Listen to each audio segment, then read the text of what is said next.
is as it continues to push off to the east, if we could zoom in, you can see exactly what's going on there.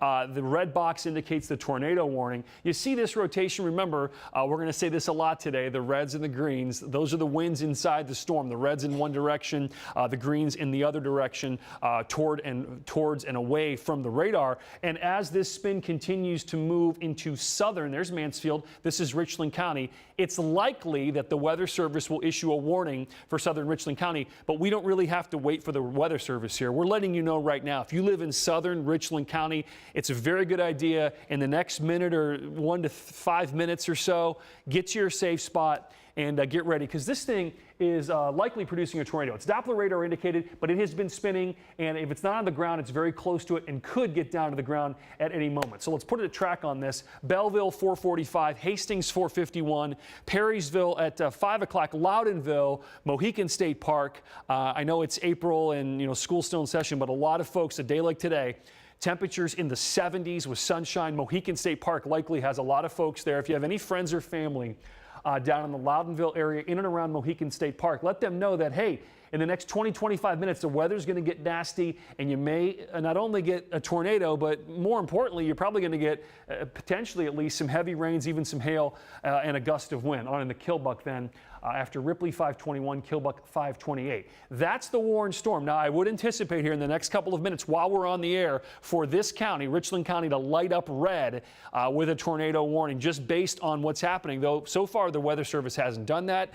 Still, the rotation is pretty strong there. It's gotten a little bit weaker, but the issue is these storms may strengthen and weaken as they move east. But the main idea here and the main concept to understand is the air that we have out in front of this is juicy. It is ready. And when you see something, notice this. This is undisturbed air. It hasn't rained here. We've had a little cloud cover in the morning. Now the sun has come out. So all of this, and this is Cleveland, Akron, Medina, all the way down to Canton, Dover, New Philly, Worcester, Millersburg, even up into portions of Lake Geauga and Ashtabula County. This area is ripe for development. I am concerned about this particular cell. Let's take a look at it because it's by itself. It's somewhat undisturbed here. Let's zoom in to what's happening here in Medina County. So, okay, this is we'll get to that in a moment. But take a look right here. This is in Medina County. You see this gray area likely is where we have some potential for quarter-sized hail here. Heavy rain from Homer as you head south there. This is basically in and around Lodi, Westfield Center. You can zoom in here on our hail tracker there, showing you where we may have some of that hail there, just south of the Homer area, 301, 539 there. This is in far southwestern Medina County. This is a severe thunderstorm warning in effect. Sam, I want to go back to that cell we were just talking about. The Weather Service decided, and you can chime in here, the Weather Service decided just to issue a severe thunderstorm warning for this cell right now? Yeah, this is a severe thunderstorm warning. It's going to be in effect until 5:30. Now, we did have a report come in from the Weather Service, and obviously they're speaking with some chasers who are out there. And there were actually reports of wall clouds and rotation with that storm. Okay. So a little bit of ground confirmation there, but they've also mentioned that there's a ton of rain coming down. So anything they are seeing is going to be wrapped in rain. A little surprised they didn't issue a tornado warning, but I'm sure they're waiting. They don't issue those just to issue them. They've got to be a real sound evidence in decision making there. So what they decided to do is issue a severe thunderstorm warning for Ashland, Knox, Morrow, and Richland until 5:30. But the same still goes. If you're in southern portions of Richland County here, it wouldn't be a bad idea to get to your safe spot. And certainly if you can't do anything else, get away from the windows because you may have some flying debris out there. This is a nasty storm. Let's zoom in on the worst part of this storm here, Sam, and we can kind of track it a little bit and get down to some real tight communities here as this is now moving into our area. So there is Mansfield right there, and this of course is down Interstate 71, so we're south of Mansfield. This is nasty right here. Likely some hail there embedded, as well as that very strong wind gust. If we can turn on our storm winds again, we can take a look at that, and we'll track it for you too. Let's give you the latest here. Belleville 442 here in the next 6 minutes. Perrysville, Loudonville right at about 5 o'clock, 5 after 5. Ripley, Millersburg. Okay, so we're talking about Holmes County, and then East Union at 5:33. Let's zoom in and see if we can't sample some of the winds in this storm and see what kind of velocities we're talking about as we turn on our wind product here. There we go.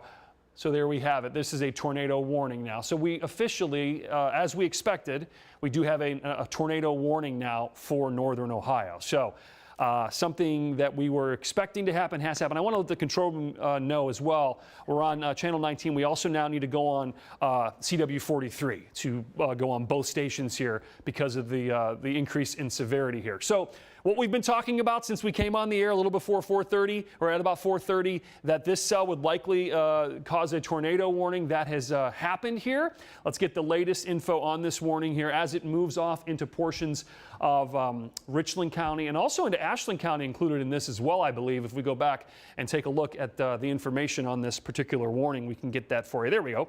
Ashland, Richland until 5:15. So there we go. Another, half an hour-ish, about 38 minutes here on this warning as it will move through these counties right now. So we are going to join in progress. We also want to welcome our viewers here on CW 43. We're just updating you here on a brand new tornado warning that we were expecting to get, and that happened just about a couple of minutes ago. And of course, for folks on 19, we've been on since 4:30. You can see here the rotation just outside of the Belleville area. Let's take a look here a little bit tighter, Sam, if we could, and really get in pretty close on this. Again, one thing I want to point out, these warnings across our southern counties, we love folks in our southern counties, but the issue is that it's far away from our Cleveland radar, and that's just the bottom line. That's the way the technology works. So when you shoot that far away, you've got some geography down here, some higher hilltops. It's harder to get these things really, really crisp as far as our resolution goes. I am concerned that the worst part of this storm here, you see the red, you see the green there, is about to cross over Interstate 71. And that is a very busy road, as we know, moving through that area, especially here a little bit about 4:30, folks traveling in and around the Mansfield area to and from Columbus. A lot of people travel on that. So if maybe you have family or friends leaving Columbus or heading down to Columbus, coming back from there, you might want to shoot them a text and go, hey, pull over before you get into the Mansfield area, before you get Route 13 there. And if you're leaving Columbus, maybe just after the Sunbury exit there, just north of 270, north of Polaris, and say, hey, just maybe calm this one down a little bit. Give it until about 5 o'clock to head up 71. So there it is, green towards the radar, red away from the radar. So we do have that spin. Let's turn on our debris tracker real quick, Sam, see if we see anything as we zoom in on that particular cell. Anything that's funky. Remember, what our debris tracker does is it'll tell us things that most likely aren't raindrops. It's not, it measures things that are uniform. You can see this is all just rain. Now also we could have some hail in here as well that is causing this different color there, moving now into Richland County there, and as well as Ashland County. So this is new information here, tornado warning in effect for Ashland and Richland County until 5:15. And as we said earlier, we're also, in addition to strong winds and now the rotation with this particular cell, we're also getting the pea-size hail as well, perhaps even larger than that in some respects. Sam, what about anything, no ground confirmation on this as of yet, right? Doppler indicated. Anything else with this particular storm that we're seeing that is of noteworthy? Again, this is nothing that surprised us. We knew this is where the first warning would be. And sometimes when we look at these storms, we are starting to notice a little bit of some of the energy being robbed from our northern part of this line, maybe across our southern line, and that would be okay for the lakeshore. Yeah, we would like to see that because you definitely don't want severe weather in such a populated area. I mean, you really don't want it anywhere, but you definitely don't want it in a very populated area during the evening commute, right? It's now 4:40, so people are going to be out on the roadways in droves over the next couple of hours. But Jason, the only new report we have is just regarding that hail from a spotter. So some confirmation on the hail, but no reports yet as it's started to get closer into Richland County that we're seeing anything on the ground at this time. Yes, just to give folks at home just a real quick update here. This is across our southern part of our area, which it seems like this spring we've had a lot of issues and severe situations across our southern counties. It's just kind of the way it's been. There's no real big reason behind it. A lot of times there is a little bit more energy down there. There's a little more warmth, some higher dew points, maybe more sunshine during the day, but that's just the way it's been. So Mansfield is here. There's Ashland. There's I-71. So we're talking about southern Ashland and southern Richland County, and eventually here, if this thing continues to spin, we'll also be talking about Wayne County, and we'll also be discussing the potential for some rotation there in Holmes County. There is the latest track on this cell. I also want to bring in meteorologist Erica Page on this, and Erica, again, as we were analyzing a lot of these parameters today within the weather office, we knew that the potential would be there for an event like this. And, you know, this is obviously happening. You never want to see severe weather, but certainly during the heating of the day, we're in the mid-70s today. Dew points were up there, as well as our energy in the atmosphere. Yeah, I mean, you're getting really the perfect amount of ingredients coming in. We had this big area of low pressure that was moving to the north. We had a warm front that moved in earlier today. And then you have this cold front that's coming in. Well, that cold front acts as a bunch of lift in our atmosphere. So basically what it does is it helps to lift all this moisture, all this heat high up into our atmosphere. And then you're able to tap into all that energy that we typically talk about that's available for thunderstorms to feed off of. What Sam's doing is she's zooming in right here because you can really see these bright green colors, these bright reds. Basically, and keep in mind, when we're talking about radar, you're actually looking at older data. You're not necessarily looking at what's happening right now because these storms are moving incredibly fast off to the east, about 50 miles per hour. So for folks that are traveling along that 71 corridor close to US 30, yeah, I mean, this is something we're going to have to watch a little bit harder just because of how this system is going to continue to work its way off to the east. So Sam will put a track on this for you again, just because we want to get you all these towns out there. Again, I realize we're not necessarily talking about the most populated areas across Northeast Ohio, but certainly still important, especially if there is a tornado that does end up coming down. And then we have to talk about that potential that it could be causing some damage. So again, Loudonville about 501, Ripley 512, out towards the Millersburg area 522. So you have a little bit of time. If you're watching us from Millersburg, this is your time to kind of say, okay, what's going on? Where's this storm? Where am I in relation to it? And what kind of plans can we put in place to potentially make sure that me, my family, everybody else is safe as this storm continues to work its way off to the east? Because the reality is, until that cold front comes in, we're still going to be talking about that potential to see severe weather here over the next couple of hours, Jason. Yeah, good information there, Erica. And again, great point about the front coming through because you've got this massive rain and thunder, and then behind it, not much. But until this moves through, it'll do a couple of things. It'll kind of stabilize things with the rain and cloud cover. That'll be good. We are under the risk that we could have more warnings for severe thunderstorms as well as the potential for tornado warnings. Remember, the whole area is under a tornado watch. We were outlooked from the Storm Prediction Center today for the potential for tornadoes under that slight risk for severe weather with the potential for tornadoes earlier today. So there's the latest. Again, Holmes County is also on this. I want to make sure we know that. We say that at the bottom, but again, we can't list every county there. It's just the far western part of Holmes County. And this storm has been spinning for the last hour or so. We were watching it here, and now it has moved into our viewing area. So again, you want to get away from windows. Get as many walls between you and the storm as possible. Turn up the audio on your TV or your app. That's the great thing about what we do here. We're also streaming on our app and both TV stations here. And a good idea of where to seek shelter, just go through this really quickly. Again, inner part of your home, away from windows, a basement, obviously. If you don't have that, go to the inner part of your home, a closet and a bathroom.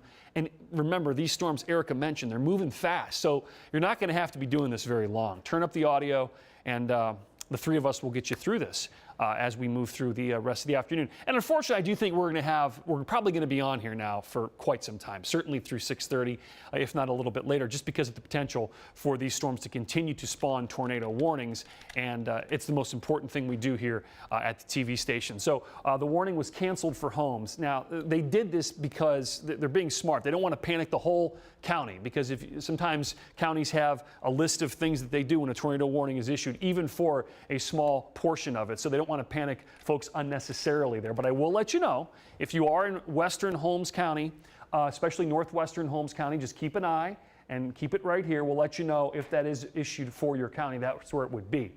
So thank you for that. And what was that again, Sam? Lexington, a funnel cloud? Okay, very good. East of Lexington. So there's Belleville. Lexington's very near the Belleville area. This is down I-71. I talked about it earlier. I hate, you never like to see potential for a tornado or certainly rotation like this anywhere. You certainly don't want to see it near a highway. Sam, can we sample some of these winds here and see what we're talking about as far as how much our gate-to-gate shear here, a little bit of wind, what we're dealing with here in and around the Belleville area? Well, it's a little stronger than that. Okay, so 30, you can see these numbers, 28, not all that strong, at least here shooting on the Doppler. If we can zoom in a little tighter, some of those bright colors may be a little bit higher than that. Again, we are shooting pretty far away from our Cleveland radar, but we likely have winds that are certainly stronger than this. Okay, we're maybe not getting good data there, Sam. That's fine. Yeah. Whatever the case may be, even though it's not necessarily blowing up our velocity product there, we are certainly seeing the winds moving in one direction and then in the reds away from it. Right now crossing I-71. So we do have that warning in effect. And so we talked about for southern Richland, southern Ashland County, again, until 5:15 on this tornado warning. Doppler indicated, and remember down here, yeah, you've got some towns and villages, but frankly, it's a relatively sparsely populated area. So if we do have a funnel cloud, which we did get reports of, or even a tornado touchdown, sometimes we don't necessarily know about it. That's why we trust the radar, the Doppler radar really quick. Let's go back to our debris product here. And remember what this does, it's something called our correlation coefficient. What it'll do is it'll scan the sky and it'll find things that aren't necessarily raindrops. Could be debris on the ground, could be even sometimes hail, but for the most part, this is what we look at to see if we have any debris or blowing around trees or dirt or anything like that. Not seeing anything too impressive here. Got this line here, likely a little bit of noise there. Could have some hail in there, and then a little out in front of it in Belleville. I don't necessarily see anything looking at that is necessarily problematic. You see all this rain there, that's all the same color. So there's a look at the line here as it moves through. Let's go back up into Medina County and take a look at this cell, see if it's progressing at all. I was a little worried about it because it was kind of by itself here. Severe thunderstorm warning, this is from Medina until 5 p.m. You can see right now heavy rains moving basically from the southwest, moving towards downtown Medina. Likely we have a little hail in this storm as well. We'll say pea-sized, maybe dime-sized hail, as well as a wind gust 40, 50, maybe even up to 60 miles per hour as this storm continues to push off to the north and east. Can we track this one here out of Medina County? Sam, let's get the latest track on that as it basically moves right along I-271, in fact. Now, this is not a tornado warning. This is a severe thunderstorm warning. So Medina, heads up, it's coming your way, 450, heavy rain as well as the potential for some hail and wind. Then we're going to move all the way into Cuyahoga here. If this thing were to continue, it may weaken a little bit as it moves northeast. We'll watch. 5:15, Brecksville, Hudson, then 23 after, Solon about 5:30, and you get the picture on into Geauga County closer to 5:30, quarter to 6. Some rain here. Do we have a... This is interesting. It's showing a lot of lighter rain showers. This would be good news for Elyria, for Lorain County, for our west side friends out towards the islands, because if we can just get some moderate rain, that is great news. We avoid the severe weather. The problem we're going to have is this cell across our southern counties as it continues to push off. Well, there we do have some heavier stuff out towards Sandusky. Anything funky over here as far as our rotation goes, Sam? Velocity product in and around Sandusky, Norwalk. We always want to kind of, goal is to always kind of be ahead of the game here. Not seeing anything. I mean, there likely is some spin right along the leading edge here. But if we get some rain out ahead of the main line, that'll actually help things to stabilize them a little bit. You can see Ashland County, this is a severe thunderstorm warning there, but this is the tornado warning. This is why we're on the air right now for Richland and Ashland counties, southern sections of Richland and Ashland counties. Right now, you still have time. If you're in Ashland County to get to your safe spot, you don't have that much time now if you're south of Mansfield with this particular tornado warning. Notice this severe thunderstorm warning has been kind of cut back just a little bit more. I want to send it over to meteorologist Erica Page. Erica is monitoring the radar as well with this cell now moving through our southern area here, Erica. The forward motion's pretty fast. It's bringing down some big time winds as well, in addition to that potential tornado risk. Correct. And you got to remember, I mean, if you stepped out today, you felt the humidity starting to pile in. It's not something we felt a lot so far this year, but that's just a sign of how much moisture is in our atmosphere. Well, what's going to happen likely is if we do see a tornado form out of this storm, it may have a potential to become quickly rain wrapped, meaning it's going to obscure your view just a little bit because of how much moisture is starting to pile in. So certainly this is where we're really concerned with some of that higher rotation velocity signatures coming in. But if we can, Sam, if we can we turn back to reflectivity? Because I want to just show the general picture and zoom in down here a little bit. All right, here, zoom out just a little bit more. Okay, there we go. Because I want to show you the shape of these storms. So what you have is basically this supercellular type of a structure that's embedded within this line. And when you're talking about this type of storm, you can really see that well-defined hook right there. And that's where you're starting to get that inflow. You're getting that twisting and the turning of the winds as this storm and this line of storms continues to progress to the east. And typically, if we can zoom this out just a little bit more just to show the general shape of these storms, you can almost see this backward C starting to develop here across our area. That is really where we're most concerned, with that gusty wind starting to push in, and likely where you're going to see more of those spin ups trying to occur basically along that line. So keep that in mind. We're going to continue to watch this whole line, but of course this right here has our highest concentration because it has that stronger sense of rotation within that thunderstorm. Erica, thank you. And if you're just joining us now, we are following breaking weather developments. A tornado warning issued for several counties in our viewing area, and that is why we are on the air right now. But our entire viewing area is under a tornado watch. We've got tornado warnings in southern counties, and we have our team of meteorologists on this job. They do a great job through severe weather. You can see Chief Meteorologist Jason Nicholas, Meteorologist Samantha Roberts, and Meteorologist Erica Page. We have a huge team. They're there for you every time we have severe weather, and we will be here for you this afternoon and into the evening. Let's go back to Chief Meteorologist Jason Nicholas. Jason. Yeah, Brian, again, we always want to remind you this is the top priority. The most important thing we do at the TV station is to give you this information, especially when we talk about the potential for life and property damage. You know, with this type of cell and this type of atmosphere that we knew today was coming. We issued the alert day a couple days ago, knowing today could get a little bit rough, and that's exactly what has happened. So there's a look at the latest here. Tornado warning in effect, Ashland and Richland. This goes until 5:15 if we do want to add that at the bottom there, control room, just to kind of give folks an idea of when this will end. Now, I use the word end pretty loosely because what's going to most likely happen is this warning will be reissued for potentially Holmes and also into Wayne County, and then you know what's next, Stark into Tuscarawas County and eventually Carroll County. That may not happen, but I would expect that to happen. So if you're watching us here in Worcester, Millersburg, Canton, Dover, New Philly, and you're like, well, we're fine, just know that this storm unfortunately is heading your way. And Erica did a nice analysis of that S in the radar and what that means. And again, a lot of times that means very strong winds, and also and can sometimes mean the potential for some rotation. And we have been seeing that out of these cells as they move through portions of Indiana. We knew it about 10, 11 o'clock this morning. It was not looking good for us. And look at the time right now, 4:53. Remember, we're in mid-April now. So the sun angle is getting stronger. Our days are getting longer. There's a lot more energy in the atmosphere. So when we talk about severe weather between 4 and 6 p.m., that's when we start to say, hey, we could be looking at some trouble as well. I do want to show you a live picture right now, an ODOT camera here. This is Interstate I-71 there and US 30, showing a lot of rain. That's about it. Certainly cloud cover out there.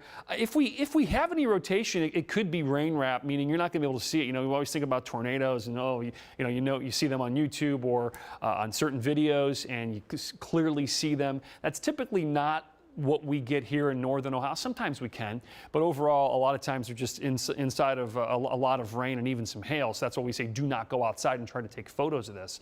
Don't do that at all. So there's a look at the heavy rain. We'll likely have some high water issues too with this cell that comes through. So this is the main show right now. You can see very windy conditions, and we have that little spin right there. Remember we came on the air about 25 minutes ago, and I said, hey, Loudonville, Mohican State Park, if you have friends and family there, let them know, get to a safe spot, let them know, get to a safe spot. All right, Ripley 5:15.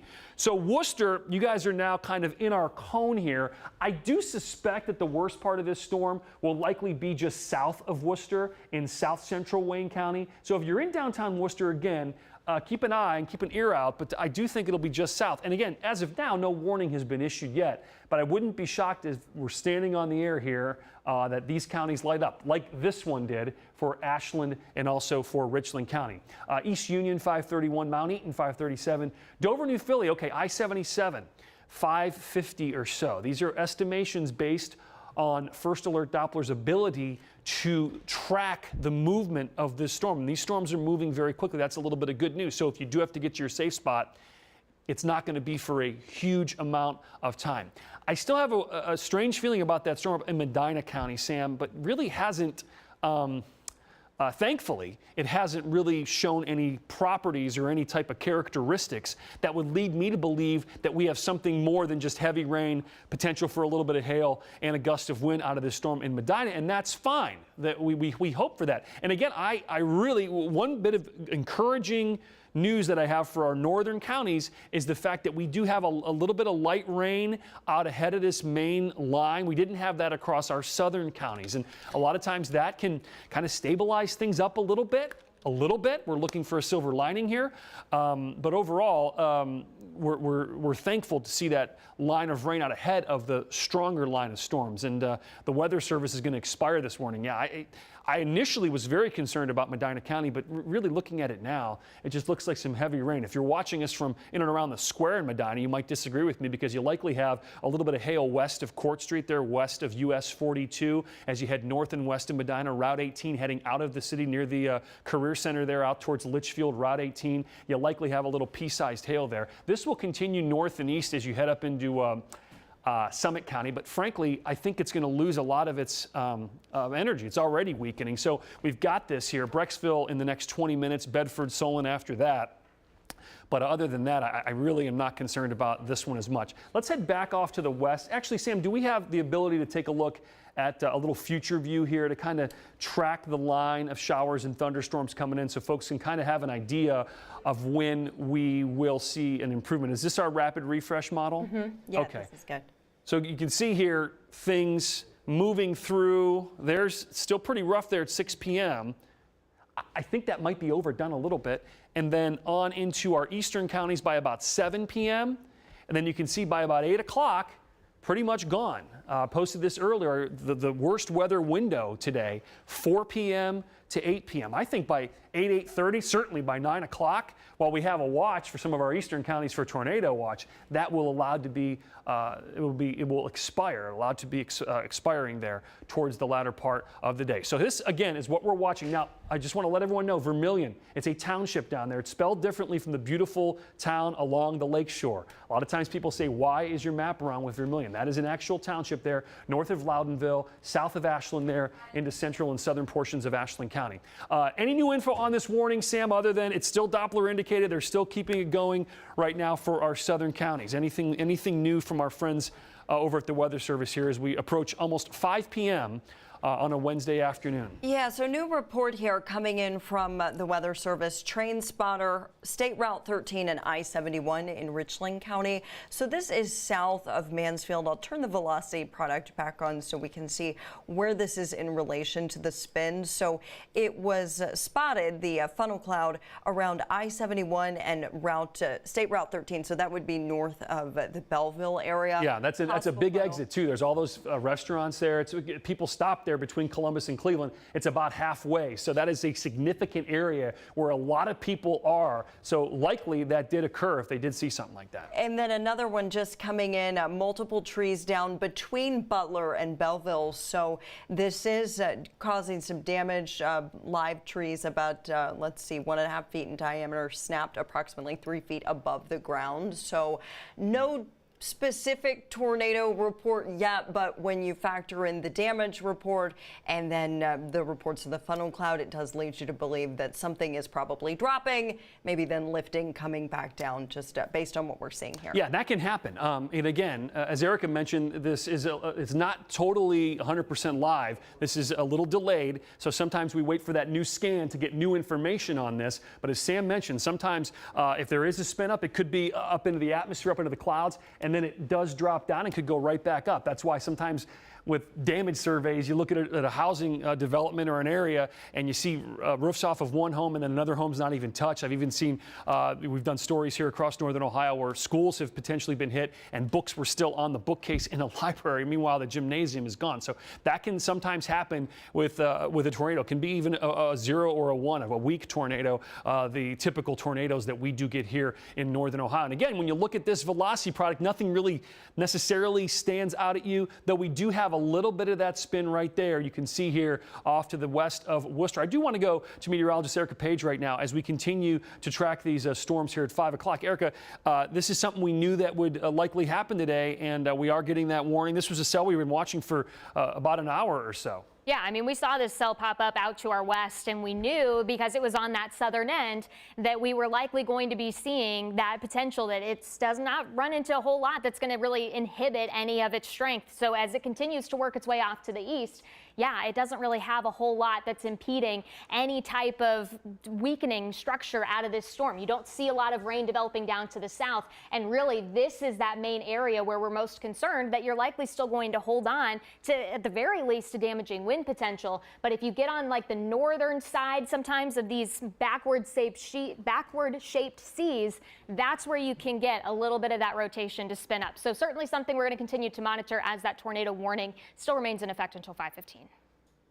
All right, and if you're just joining us now, you know that this is our typical newscast. We break in because we're dealing with weather that could possibly... Yeah, and we're working right now to have you covered all throughout Northeast Ohio. We are everywhere. We are in studio and on the roadways right now, keeping you informed. You see Chief Meteorologist Jason Nicholas. You see Meteorologist Samantha Roberts and Erica Page. But first, we will check in with Chief Meteorologist Jason Nicholas. Yeah, Chris and Tiffany, very active afternoon. We expected this first alert weather day in effect a couple of days ago. That's why we issue first alert weather days. We want to obviously let you know in advance, give you the first alert that we are going to potentially see some strong to severe thunderstorms. We don't necessarily want to issue the alerts, but we know if we do, there's potential that things could get a little interesting. So the latest info on this, again, we have the warning still for Ashland and Richland. This goes until 5:15. It was issued at about 4:37. We came on the air at 4:30 over our soccer just because I didn't like the look of this storm heading into our coverage area, and certainly that was the right call because I think we gave folks in Richland County a little bit of a heads up on this storm instead of waiting for the tornado warning to be issued. Our goal is never to wait until something happens. We want to let you know about it in advance. So this is the main situation right now. The worst of this storm is actually moving out of portions of Richland County. That is good news. But unfortunately, it is still heading into Ashland. Now, we're waiting to see if the Weather Service reissues for Wayne County or for Holmes County. As of now, they have not. One bit of good news, I suspect what is happening here, Sam, if we can widen up and take a look at our reflectivity, our radar here, one thing that may be happening is a lot of this energy across our southern counties perhaps is robbing our northern counties of that fuel for potentially tornadoes and severe weather. I'm not saying the all clear for our northern counties, but I do think the trend is trending in the right direction for our northern counties. But until that front moves through, even across our lakeshore counties, we still have that risk for severe weather. But I do think the worst of our situation right now is across our southern counties. Want to let you know, warning goes for another 10 minutes. This is Doppler indicated, but if you are in southern southern Ashland County, it's absolutely time to get to your safe spot. Even if you're in southwestern Wayne, northwestern Holmes, don't trust. Don't necessarily put too much emphasis on a tornado warning. There is potential here for spin-ups along this line. There's potential for very strong winds that could easily down trees, power lines. Be sure your devices are charged up as well. And just get to your safe spot if you can do it, because the good news is this storm is moving so fast, 40, 50 miles an hour, it'll be gone in very short order. So you're not going to have to stay in that safe spot all that much longer. Let's head back up north, Sam, and do a quick survey of what we're dealing with here as this line is kind of now moving into greater Cleveland, or at least our west side. The Medina County warning is expired. That is great news. I was very concerned about that earlier because it was out ahead of this line. It was by itself, and a lot of times the worst weather we get, worst supercell storm, meaning a tornado or even damaging wind or hail, is a storm that's all by itself because it has nothing to interrupt it. It has a great inflow. It's got great ability to tap into resources at all levels of the atmosphere, and that sometimes is the worst case scenario when you have one storm sitting out by itself. In this particular case, we really haven't seen that. So right now, heavy rains moving through Erie County, Huron County, moving out of Norwalk, Sandusky, Norwalk. For the most part, the worst weather has moved through, right, Sam? I don't see much off to the north and west there. Yeah, it's pretty quiet back to the west. I mean, it's like the main show continues to be everything. Let's track, that's a good idea. Let's track that main squall line, as we call it. It's not producing severe weather at this point, but it's going to produce a lot of rain. It's likely going to produce a 30 to 40 mile per hour wind gusts. I don't believe we have any special weather statements out on that particular cell either. No, we don't. We have nothing there other than some strong winds and most likely heavy rains. I do think we'll have probably flood advisories out of this thing for much of our northern counties for some flood-prone areas to have some high water issues. Elyria here in the next 8 minutes, 5:14. It's going to be very tough to see. Visibility is going to go down. Any travel on the turnpike, any travel along Interstate 90 through Lorain County is going to be pretty messy here over the next 15 to 20 minutes. On into Medina again. So Medina, you just got hit. Well, here's the second line coming in. You got about 20 minutes here of some head time. On into the Parma area. So we're talking Greater Cleveland, south of Greater Cleveland. I would expect when we take a look at our tower camera downtown Cleveland, probably at about 5:35 to 5:45, we'll likely see very low visibility there. On into Solon, closer to 5:45, potentially here even a little bit later than that. As this line continues to push off to the north and east, it may curve a little bit to the south. And again, Sam, I want to look inside this because I don't want anyone to be caught off guard. If we can look at our storm winds in this line, I want to make sure we're not missing anything. Again, the three of us are here really analyzing this radar. So the goal is that we don't miss anything. If there's an area that's showing some spin, yeah, this is all gusty winds here, very low numbers there. I'm not sure that I believe those, but you can see we don't have a lot of spin or rotation. Now, as we get closer to the airport, we may lose a little bit of that. Okay, so this warning now has really been trimmed down, right? And they've reissued a severe thunderstorm warning. Does that sound familiar? Because they did that with the previous storm too, so we don't necessarily want to put too much emphasis into that. But the latest info on this warning, Sam, if we could click on it, is it now just for Ashland County? Yeah, this is pretty much just for Ashland County. Oh, I mean, Richland still. It's showing it in the text, but we can see the worst part of it's moving more towards like Nashville and Holmes counties. So Sure. Richland County still technically in the warning until 5:15, but the worst of the weather is moving east, and then it looks like they're just going to go with the severe thunderstorm warning for now.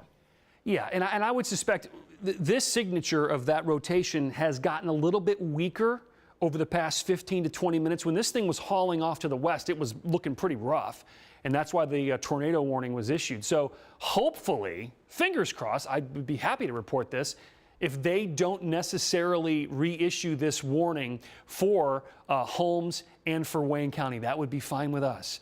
And Sam mentioned, yes, we still have this little triangle edge of southeastern Richland County under the warning. Technically, this is now just basically an Ashland County warning. But boy, the worst, Sam, is now moving out. So this 5:15 expiration is pretty good. Now, see this line right here? This is a line of very strong winds, 50, 60 plus miles per hour. Let's zoom in real tight as this heads out of the Loudonville area. And on the edge right here, along the edge of that line there, now there's Route 3, Loudonville, Mohican State Park, as I mentioned now a few times. Along the leading edge sometimes of these storms, we've got these weak spin-ups that could potentially produce a tornado. So while Holmes County is not officially under the warning, it's going to be close. And I would say if you're in western Holmes County, in and around the Nashville area, Sam mentioned, I would get to your safe spot. This is going to pass very quickly, and hopefully it continues to improve, meaning weaken a little bit as it marches towards the Millersburg area. Yeah, let's go back in time and show folks how impressive this rotation was earlier. And you can kind of see, yeah, I mean, right there, you see there, that's a pretty tight rotation just southwest of Mansfield. Watch as it's moved off to the east. It's diffused. It's gotten a little bit larger. It's actually potentially even bowing out a little bit, meaning producing more of a straight line wind event here. So that's something we're watching too into western sections of Wayne County, western sections of Holmes County as well. Good news right now, control room. The tornado warning has expired. The tornado warning, Sam, correct, has expired for Richland and Ashland County. I do want to take a look right now. We have some video from the Lodi area of some concerning skies there. Now, I've got to get really close to the monitor, see what we've got going on. So there's a little bit of lowering there. It's so far, you can't really tell if there's any rotation. That would be, some would consider a little lowering of the cloud, not necessarily a wall cloud or a funnel cloud. I don't see much close to the ground, but hey, that's okay. And hopefully whoever took that video was not driving. Is that a new tornado warning for Ashland until 5:45? That's not right, is it? The bottom there? I don't believe so. No, there are no more tornado warnings in effect. Just want to make sure everyone knows that. That's a bit of good information here. I'll tell you what we'll do, and I will ask the control room for a little advice here. No more tornado warnings. We're just under a tornado watch. Should we kick it back to the news desk here, or do you want us to do a little bit more weather and then toss it back? Just let me know. We can continue to analyze these storms. Normally, a protocol would be to kind of get to our news of the day, and we'll keep watching this here. Yeah, okay, very good. All right, okay. So what we're going to do right now, this is also a really big concern. Damaging straight line winds possible for western Holmes County. Great bit of information there, Sam. Even into Wayne County as well. This warning for Holmes and for, is this Holmes, Wayne, and also into Stark, right? Until 5:45. 5:45, thank you. Is a tornado possible with this storm? No, I have not seen that tag on this storm. Okay, it's good to know. Sometimes now with the new severe thunderstorm warnings, they indicate a tornado possible or not. With this particular cell, it's just an old-fashioned severe thunderstorm warning. But don't let that necessarily put your guard down, because this is a very strong, potentially damaging straight-line wind event right now working its way through western Holmes County, western Wayne County. Okay, tornado watch still in effect. Erica, Sam, myself, we will keep an eye on these storms. If any storm begins to spin up a little bit, we will let you know about it. So the watch is until midnight for our eastern counties. Really, it's until about 8 or 9 o'clock, and then things are going to improve. Things are getting much, much better west of 71, I will say that. So we'll talk more about that. We'll keep an eye on the radar. We'll let you know should things, again, begin to spin up. The part of the storm I'm concerned about here is moving through Holmes and Wayne. Northern parts, I really think we may be able to luck out here and not really get hammered by this. That red box there does not indicate an active warning.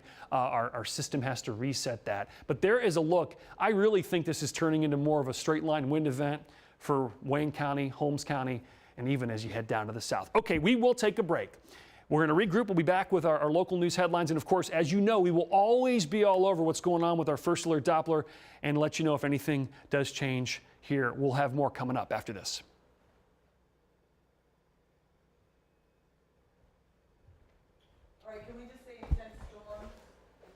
Yeah, strong to severe storm. I mean, there's still severe thunderstorm warnings out, so yeah. Still what? There's still severe thunderstorm warnings out, so you can say some severe weather moving through. This polygon in Tusk, this new polygon, it's orange, but it's not Right.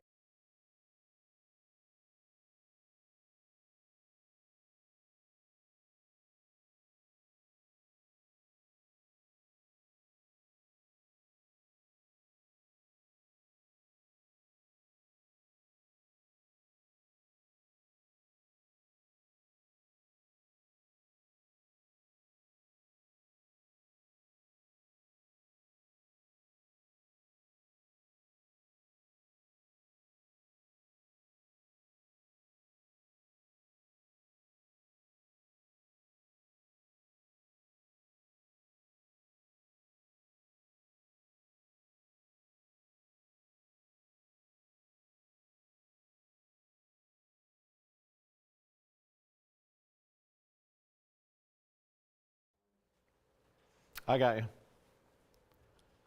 Yep.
Everywhere at 5. Sponsored by Spectrum, America's fastest growing TV, internet, and voice provider.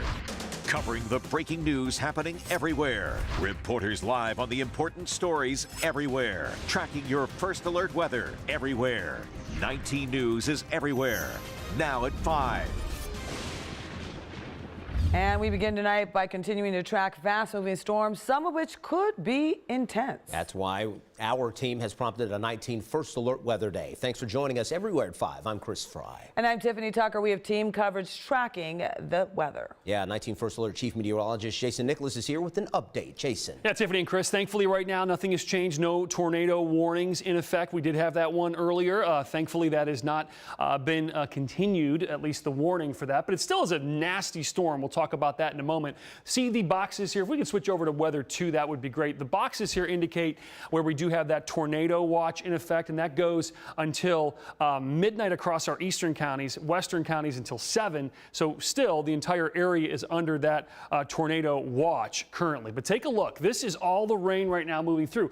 The trend here has been the worst across our southern counties. Let's zoom in. We do have a severe thunderstorm warning in effect right now. We talked about this earlier for our southern counties. That's Wayne County, also into Holmes County, and also into portions of Stark, even Ashland included in that as well until 5:45. But really the worst weather here, Holmes, Wayne, and potentially here Stark. This goes until 5:45. Current time is 5:17. Damaging winds, the concern with this storm, and potentially here even a little bit of hail. And we talked about this earlier, that we suspected that it would also be tagged tornado possible. What does that mean? That means that there is potential for a spin up within this storm. This is a new feature with severe thunderstorm warnings, whether or not they may be able to create or potentially continue a tornado. And the reason this is the case is this storm was the one that had the tornado warning. So there is still some of that spin inside the storm, though it has lost that property at least for the start. Let's zoom in, and here's the issue. So what is going to happen here? You see this, how it's kind of almost like a little, just a curve, almost like a dome right there, northwestern sections of Holmes County. This is where we are likely seeing 60-mile-per-hour winds heading into northwestern Holmes County. That will likely knock power out, down some trees, and cause some real issues out there, as well as very heavy rains. Now, along the leading edge of this line right here, you can see it,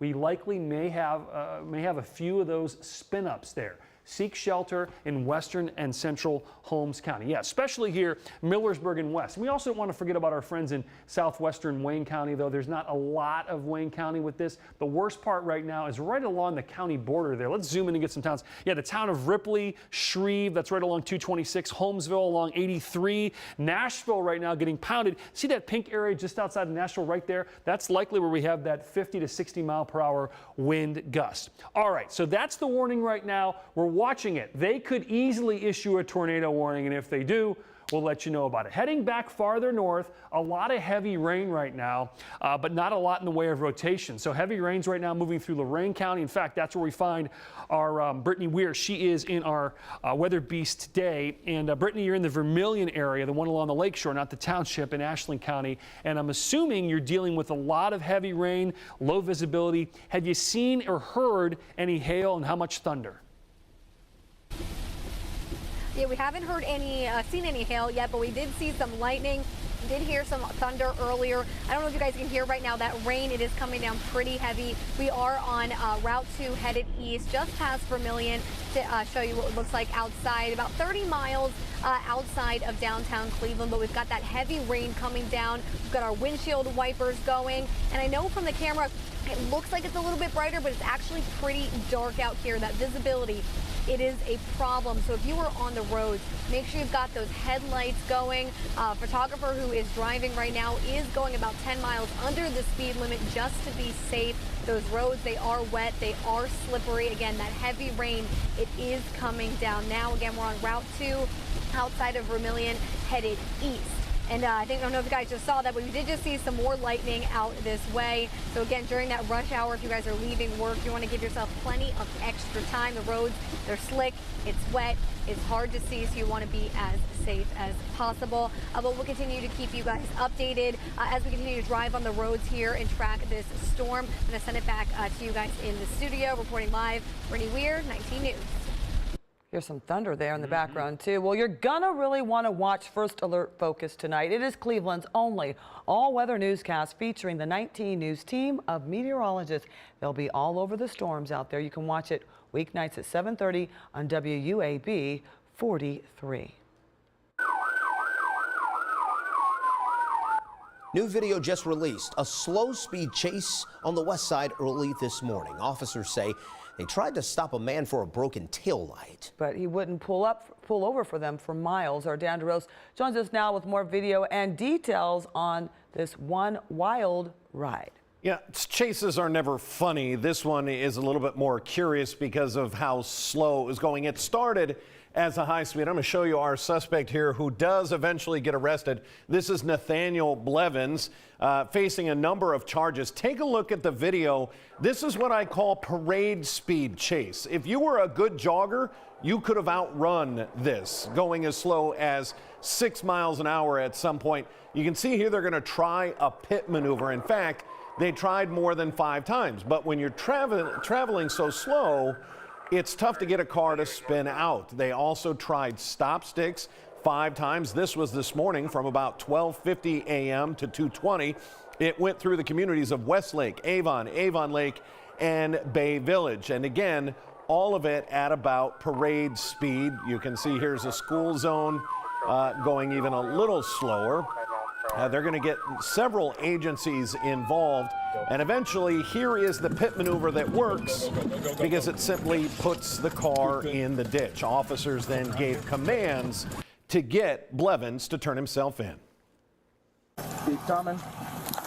Keep coming. One more big step, bro. All right, step to your left. I got shield. See, it was he was taken into custody without much fanfare. Take a look at what was left of the car after hitting the stop sticks, after getting pit maneuvered a minimum of 4 to 5 times. Again, facing charges now of OVI. He was driving under a suspended license, failure to comply, and of course running several red lights and stop signs. I'm not sure if running is the correct word. Creeping through those, still illegal. Chris? I can stand in front of this court and say, I hate you. A mother's raw emotion in court. A killer sentenced for murdering his pregnant sister and unborn child and her husband. The killings happening at a park on Labor Day last year in Maple Heights. See, a New Yorker was in court today for the sentencing. Everywhere at 5, she has the family's ongoing grief. There were many tears in the courtroom as members of all of the families took to the stand and told the judge how painful this has been and how this has ripped their families apart forever.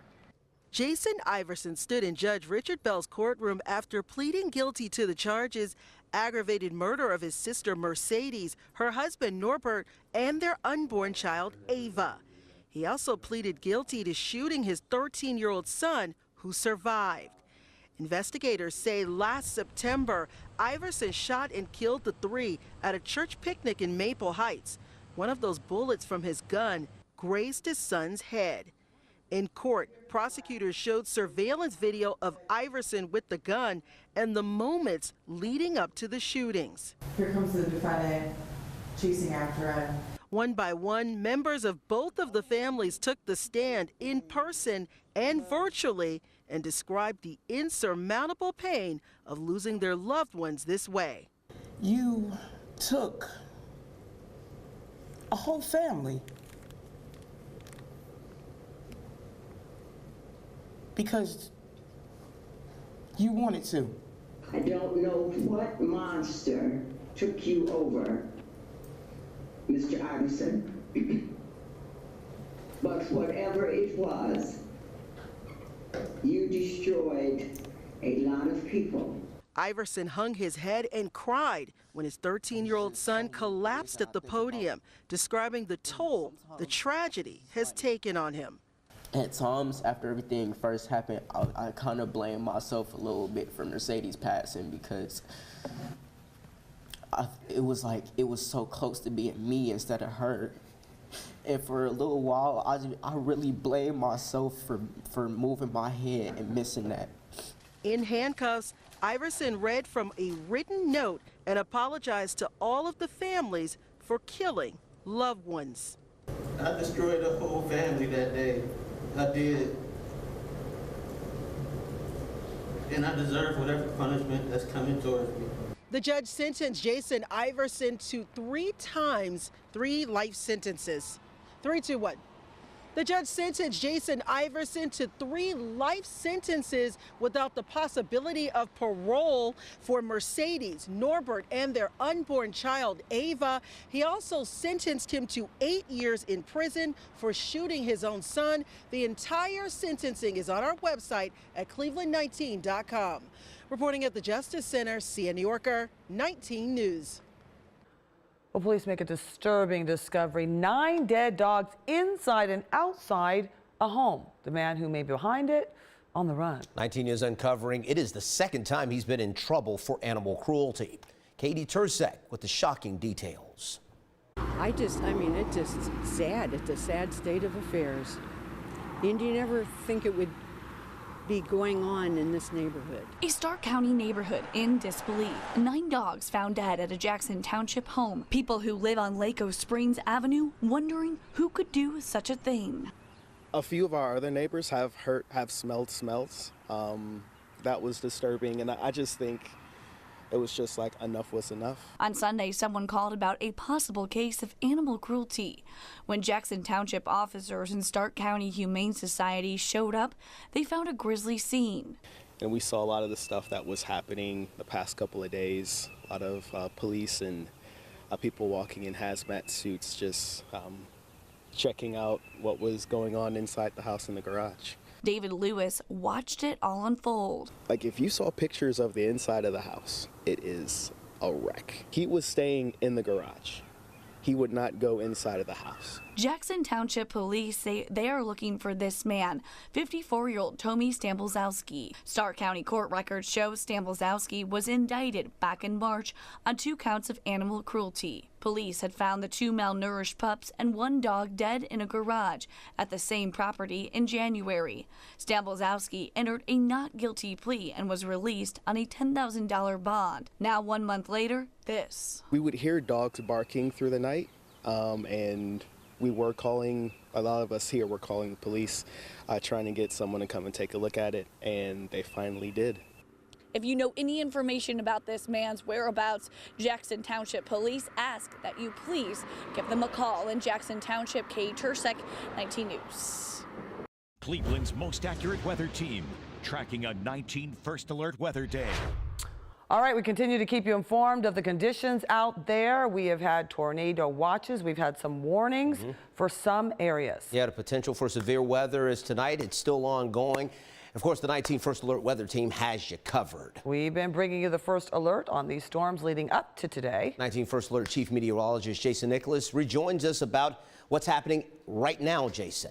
Yeah, hey guys, we do have a couple of storms that we're watching here. One particularly is an issue down across our southern counties. And if we can hit up Weather 2 control room, that would be great. Thank you so much. This is the area that we're watching right now. I do want to say, we'll talk about Greater Cleveland in a moment, which is actually some good news. But this storm is not looking very good here. You can see, again, we've got that little S shape indicating we've got very strong winds here in and around the Millersburg area. And then you got a little notch there right along the county border that we're watching for some rotation. So some nasty weather from Worcester to Millersburg all the way down to southern sections of Wayne County. And there's potential here within this line. You can see right there that line basically moving throughout Holmes County right now of a 60 to 70 mile per hour damaging straight line wind event. So while this is not technically a tornado warning, you almost have to treat it that way because winds that strong will cause some big time issues. So if you're in Millersburg, certainly north of Millersburg,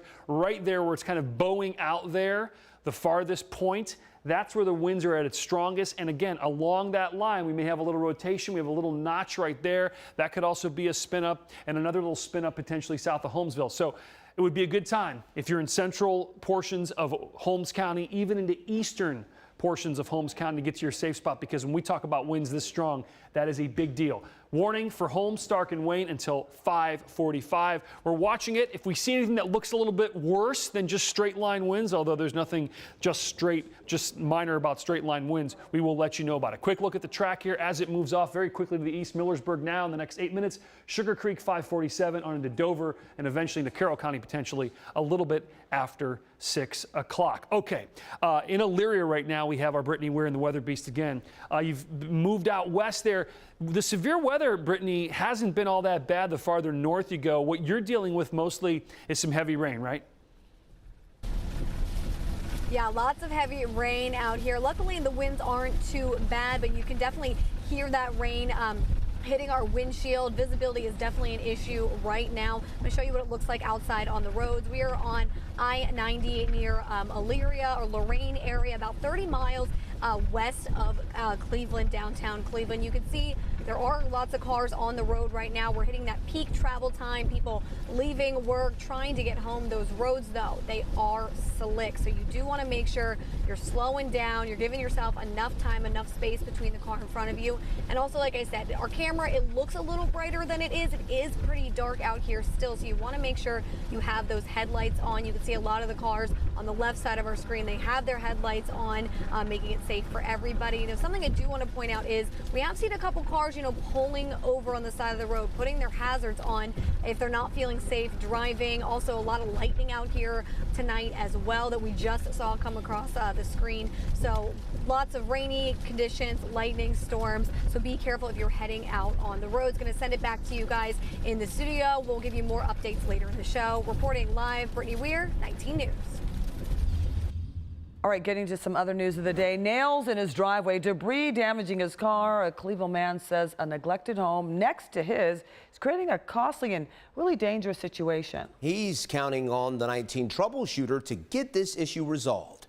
Noel Williams gives us a closer look. This Glenville home on Churchill Avenue gives a new definition to unwanted neighbor. Roofing falling all on my property, falling down on my car, several scratches. Flat tires. Anthony Lane lives in his childhood home next door. I came out one day, this was all laying in my driveway. He gave me a look at his neighbor's roof and metal plates with nails landing in his driveway. It gets worse. He fears this massive tree could fall on his property at any moment. Lane says no one has lived past these doors for years. However, no matter who he calls, no one helps. I contacted the city, I contacted every owner that's been in this house, like they don't care about my property. But 19 troubleshooter does care. So I gave the Department of Building and Housing a call. I left a message. However, I learned since 2020, the land has had 3 different owners. According to Cuyahoga County, New Investment Ventures LLC is listed as the current owner. Last year, they received a permit for new construction, but today it's still listed as not complete. 19 troubleshooter promises to stay on top of this issue until Lane gets the results he deserves. Fix your house. You know, you're tearing up my property. In the Glenville neighborhood, Noel Williams, 19 News. So if you have a problem you would like us to address, call our 19 troubleshooter tip line, 216-250-1618. Now your 19 First Alert traffic update. It's a red taillight march for traffic that is moving out of downtown, heading south, as you can see at our camera 77, just south of East 30th Street. But with this heavy rain hitting the highways, you can see that we have a slew of slowdowns. It's going to be keeping you on the road for at least an extra 5 to 10 minutes, no matter where you are for these places. Taking a look first, 90 west at Chester Avenue. Speeds are moving just around 15 miles per hour here, and we're seeing some slower speeds on 90 west passing Hilliard on the west side. So you can see here we have some heavy rain coming down on 77 that you can see that's causing this heavy backup over by Pershing Road, similar to what I'm seeing for 480 both east and west over by Lee Road. Jennings in the Spring, Here you can see that the freeway is filling up, especially for those who are heading south towards 480 there. Your delays, like I said, are going to be about 5 to 10 minutes throughout any of those places, including here. 71 south around 480, also seeing some heavy volume. And lastly, I am also seeing a slew of slowdowns here for drivers who are heading south on 77 right at 271. So far, no crashes or breakdowns to report, but like I said, no matter where you're going, essentially you're going to be seeing an extra 5 to 10 minutes being added on to your drive. A wheelchair basketball team could not believe what happened to them while traveling for a tournament. They say their chairs were disassembled by the airline so they could be stowed. Our Colt Molesky spoke to the Cavs wheelchair team about how this could happen to anyone. Once you get on the plane, there's a little bit of fear in your heart because now you've given up your legs. It's a wheelchair fiasco making headlines. Over the weekend, a nationally renowned wheelchair basketball team claims their chairs were taken apart by the airline. The Cleveland Wheelchair Cavaliers also attended the same championship in Richmond, Virginia, but they chose to drive, so they weren't affected. I mean, they have precautions like fragile stickers, but that's kind of like it's an asterisk by fragile. You can slap a bunch of fragile stickers on your equipment, but sometimes it's hit or miss depending on, who's taking care of it that day. Player Anthony Robinson stresses he and his teammates aren't attacking airlines, just asking for better training and mindfulness. It's a crucial part. It's basically like taking their legs away. Greg Johnson is another player for the Cavs squad. He says the anxiety of turning over a chair is why the team tries to drive as much as possible. I don't know if you've ever looked out the window of an airplane and watched them throw around luggage. They kind of do the same things with wheelchairs. So what can airlines do to improve? Just the willingness to ask a question of what do you need or what can we do to make sure everything gets there safely. The big ask from the athletes, don't treat wheelchairs like any other piece of gear, because they aren't. That is literally how a person gets around. Like they have no other way to get around. That piece of equipment has been measured to them, customized to them. They can't just go to Walmart or Target and pick up another one. The biggest things these athletes want you to remember is to treat it like you're handling your legs, because you're handling theirs. In Brunswick, Colt Molesky, 19 News. All right, well, the NBA playoffs are here, and the schedule is finally set for the Cavaliers' Magic first-round matchup. Game 1 is this Saturday at 1 o'clock here in the CLE. Our Leah Doherty was at practice today. She has more on why the Cavs feel more ready than ever for this weekend. It was an up and down season for the Cavaliers, battling so many different injuries, but one advantage out of it is that it showed this team that they can rely on their depth. It's one of their greatest strengths that they can tap into as they prepare for this first round matchup with the Orlando Magic. Depth is one of our strengths, and we know that, and everybody in our locker room believes that. So we've shown all year that 1 through 15 on our roster can play and produce for us on any given night. When guys get experience and opportunity to get on the floor and have success the way we did, it breeds confidence for them individually, but it also helps build trust. And that's the most important thing during these playoffs. JB Bickerstaff provided an update on Dean Wade, who's missed 19 straight games with a right knee injury. Bickerstaff said he did not practice today, and his assumption is he will not be available for Game 1. Good news, though, Donovan Mitchell said he feels 100% headed into this weekend. This is who we are at the lowest. I think that's kind of, we all expect that. I think we don't get guys like Max Strus and George Niang to sign in free agency, Tristan Thompson, Marcus Morris, if they don't believe that we can do something. I think we all believe in ourselves. So yeah, we always have a chip on our shoulder, regardless of for the 1 seed, the 10 seed, whatever. But for us, this is where we expect to be, and now we got to go out there and handle business. Donovan Mitchell said last Friday night's game against Indiana already felt like a playoff atmosphere, and they are just counting down the days until they can get back in front of their fans at Rocket Mortgage Fieldhouse. Reporting on the Cleveland Cavaliers, Leah Doherty, 19 News. This is the first allergy season since a common ingredient in allergy medications has been deemed a dud by the FDA.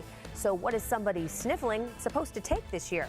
I'm Jen Pachano, and I'll have your answer coming up. Watch 19 News this morning from 7 to 9 a.m. on CW43 or streaming on the 19 News app.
19 News is sponsored by HMW Law, Ohio's personal injury attorneys.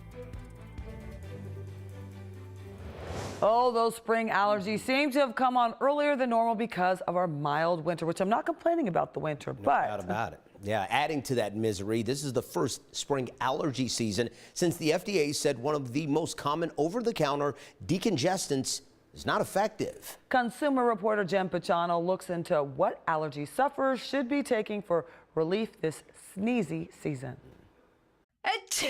If you know, you know. When it's allergy season, it's time to reach for relief before things get really uncomfortable. The eyes. My eyes would almost close shut. It was underneath here, the pressure. Pat Bennett has suffered from seasonal and environmental allergies to things like pollen and grass her whole adult life. The scratchy throat and the ability not to even clear your throat. It's a club you don't want to be a part of. And now the FDA says phenylephrine, a common ingredient in over-the-counter oral decongestants that many use for relief, is essentially a placebo. If they've purchased something out here that's a nasal decongestant, there's a good chance that it maybe won't do the trick for them. I wasn't surprised. I honestly wasn't surprised because they didn't work for me. They didn't work for me, so I thought I need to go another route.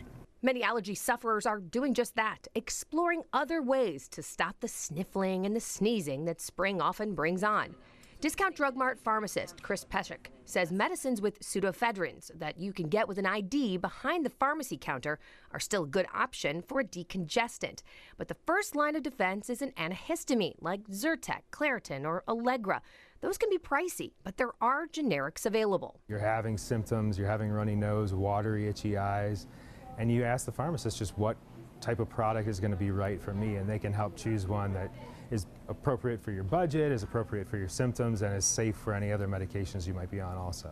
It's important to note that the FDA didn't deem the use of phenylephrine dangerous for allergy sufferers, just ineffective. So since that revelation, Discount Drug Mart says they have seen a decline in these kind of products and an uptick in the sales for alternatives. Now, Bennett's a foodie, so she did some investigating and testing and discovered certain foods seem to trigger or agitate her seasonal allergies. So she's shopping and eating strategically to ease her symptoms. I was very upset about what it uncovered because a lot of those foods I love. But during certain periods, I just eliminate them so that I can keep functioning. She says it's easy to spot another allergy sufferer. Because you can tell by how many tissues they keep in their pocket, in their purse. So she's sharing what she's learned and wishing her fellow allergy sufferers a healthy spring. Jen Pachano, 19 News. I do not like this time of year as an allergy sufferer. All right, Google cracking down on third-party apps that block YouTube ads. The company announced viewers who are using third-party apps may experience buffering issues. Users may also see an error message saying the following content is not available on this app when trying to watch a video or some sort. Google started ramping up enforcement on ad blockers last year when it started restricting YouTube video playback for people using ad blocking software. Well, the FDA warning that counterfeit Botox has caused an outbreak of botulism-like illnesses in 9 states. Federal regulators say at least 19 people have gotten sick. 9 people had to be hospitalized. The FDA says it's working with Botox maker AbbVie to investigate and remove the counterfeit products from within the U.S. Now your 19 First Alert forecast, certified most accurate since 2004. All right, we are in First Alert severe weather mode this evening here as we are still tracking some very strong storms. In fact, one particular storm we've been now watching for the better part of really almost 2 hours here. Still have a severe thunderstorm warning in effect for Holmes, Stark, and Wayne. This goes until 6:15, so another half an hour on it. It's only a severe thunderstorm warning, but here's the issue. There is a very strong line of wind in this storm. And also we have a warning here brand new for Coshocton and Tuscarawas until 6:15. So basically what's happening here is the Weather Service, not only in Cleveland but also in Pittsburgh, is deciding whether or not they want to issue a tornado warning for this storm because it is very, very close. In fact, I wouldn't be surprised if we do get a tornado warning. But, you know, it really doesn't matter. That's kind of, you know, it's very small differences here with the type of storm that we're seeing because the leading edge of this storm right now, right along the border of Wayne County, Holmes County, now moving into Tusk and even into Stark, is producing very strong winds. We're we're talking 60, 70 mile per hour wind gusts. Big time winds here. So Sugar Creek in the next 4 minutes, 5:51. On into Dover here at 6 p.m. Carrollton 6:20 as it moves into Carroll County. Zooming in a little bit more, you see this gray area indicating where we might also have some quarter-sized hail. But the big deal here, the winds. You see how it's bowing out a little bit. We've got one part of the storm kind of out ahead of the next part. You can see right there that curve. That's a classic indication of where we likely have very strong, damaging straight line winds. And another thing to think about, the ground is very wet. So we've got a lot of trees out there that have had their roots softened by all the rain that we've had. So you have a wind gust like this, 60, 70 miles per hour. That means we're likely going to have trees down. We've also got a lot of lightning there as well. And a little bit right there, yeah, power outage potential is absolutely there. We've got a little notch right there. And if we turn on our velocity product, we can take a look inside this storm. We can also get a really good idea of what's going on. We do have that rotation right in and around the Mount Eaton area. You see it right there, south of Mount Eaton. There is Strasburg right here. So this is basically moving out of Holmes County now into southern sections of Stark County, also into northern portions of Tuscarawas County. 80 mile an hour winds with this storm. Wow, that is new information, Sam. Is that right? I don't know if Sam's mic is open. That is significant. 80 mile per hour winds potentially in this storm. So this, in many cases, is about as bad as a tornado warning. We talk about potential for 80 mile an hour winds. That's one of those storms, severe thunderstorm warnings with potential for considerable damage here. Bethlehem here in the next 9 minutes. East Sparta 6:07, Osnaburg 6:13, on to Carrollton 6:24. So we are really watching this storm across portions of Tuscarawas, Holmes, Wayne, and Stark County. They're basically all where those counties meet in and around the Strasburg, Mount Eaton area right there for those very strong, damaging winds. We'll take another look at the radar and, of course, update you here coming up in just a bit. Well, a deer getting a snack in a local backyard. Up next, things take a bit of a quick turn. That's next. The 19 First Alert forecast, powered by Northeast Factory Direct. Great furniture, amazing prices.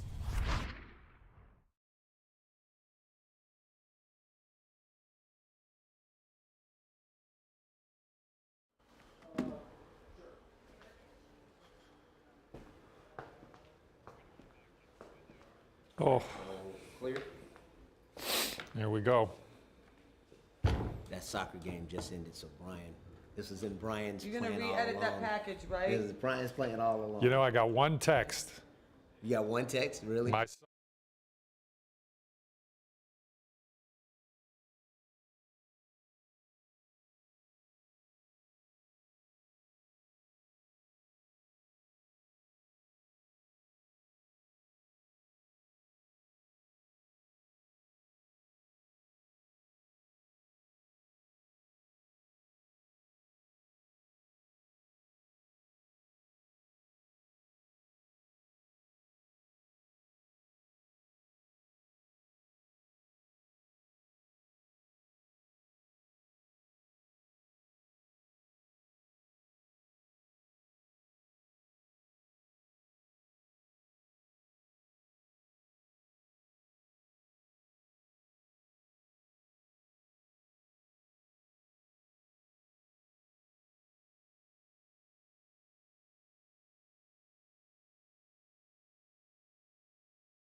19 News.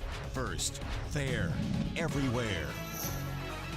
All right, we're back here and we have new information on this cell in southern Stark County. This is a big deal. We're treating this like a tornado warning. Here's the reason why. Severe thunderstorm warning in effect, yes, until 6:30 Holmes, Stark, and Wayne. But this particular area, especially in southern portions of Stark County, is a thunderstorm warning with a destructive tag on it. That is a different type of severe thunderstorm warning. The reason why is because winds could gust in this storm up to 80 miles per hour. This is a big deal. So folks in this warning area, likely on their phone, are getting that emergency alert, like something that we would get for Amber Alerts or any type of emergency alert on your phone. So if you are getting that alert, you're tuning into our coverage here, we're going to treat this as a potential, treat this like a tornado warning with these winds to 80. And this is unfortunately about to cross here momentarily across Interstate 77. We also have a little spin in this storm as well, but not enough spin to where we have a tornado warning. But let's go ahead and track where these strong winds are and more importantly where they're going here as you move off to these. Very fast here. Sandy here at 6:06, New Franklin 6:17, and then on into Columbiana County after 6:30. So this storm is going to quickly move into portions of southern Stark County. That's where the winds are at strongest. Take a look there. You notice that bright color of green indicates where we have very, very strong winds. Let's zoom in down there, Sam, and take a look at some communities. This is just off to the west of Interstate 71. And notice how our colors change a little bit. This is the area of northern Ohio, northeast Ohio, where it's Cleveland radar and Pittsburgh radar. And we kind of, as we move the screen, you might notice a difference in colors just because we'll get closer to Pittsburgh. So this is, again, pretty far south. There's Bolivar right along 77. This is along the county line, Stark and Tuscarawas County. There's Beach City. This is Route 21, 250, US 250. This is where we have those very strong winds. Again, not enough rotation for a tornado warning, but we can say, control room, destructive severe thunderstorm warning for those counties until 6:30. Now this one here, this is for Coshocton also until 6:15, but really the one we're watching here is the one just to the north, this area, right, Sam? Or did they issue another one here that also has a destructive tag? I think this is the only one, correct? Yeah, that's just a general one farther to the south for south central Tusk. So it's a little bit farther south. It's actually this one. So, I mean, that barely covers much of Tuscarawas County at all, but it's just a little sliver there. Certainly the worst weather, as you mentioned, is farther north, just south of Canton. Yeah, good information there. And this is really turning into more of a Stark County storm as this thing pulls off to the east there. There's Massillon, there's Canton. Just to your south, there's your warning right there. About to cross Interstate 77. Wherever you see those bright greens, just west of I-77, that's where we have those very strong winds. As I mentioned, 60, 70, and potentially with this storm up to 80 miles per hour. This is a big deal coming out of southern Stark County. You see those bright colors indicates where we do have that potential for those very, very strong winds. So you want to treat this really, southern Stark County, as a tornado warning. Get to your safe spot. The most important thing during weather like this is to just stay, obviously get inside first and foremost. Don't try to go outside and take pictures or video. We kind of live in that age where we have to let you know and tell you that because there are stories that people try to do that and they end up hurting themselves. Certainly get inside and you want to get away from the windows as much as you can. All right, live look right now. This is our First Alert Camera Network. This is down in Dover, New Philly here. You can see the skies certainly threatening. I don't see any real concern about those clouds, any rotation. It's hard to really say with this camera, but certainly you see heavy rain and most likely very strong winds as well. They're heading out of that area there, right along Interstate 77. That is the worst warning there, or the worst part of the storm there, just about to cross Interstate 77. So we're treating this with wall-to-wall coverage here, meaning we're on the entirety of this event until 6:30 for this potential for that destructive severe thunderstorm warning. Boy, this is about to cross right on 77. So if you have friends, family that you know may be traveling just south of Canton right now, boy, tell them to stop if they can. Wait for this thing to pull through. You don't want to be driving through this type of thing because while it's a straight line wind event, this could cause a lot of problems. This could move, high-profile vehicles, trucks could start to go back and forth. You don't want to be passing a semi in this type of weather. It's also blinding rain down here along I-77. Got a couple of notches in there as well. I don't like to see those. This is just the radar image, even one south of Canton right here. Zooming in, also there is potential for perhaps a little bit of hail, pea-sized hail. I don't really think a lot of hail with this thing.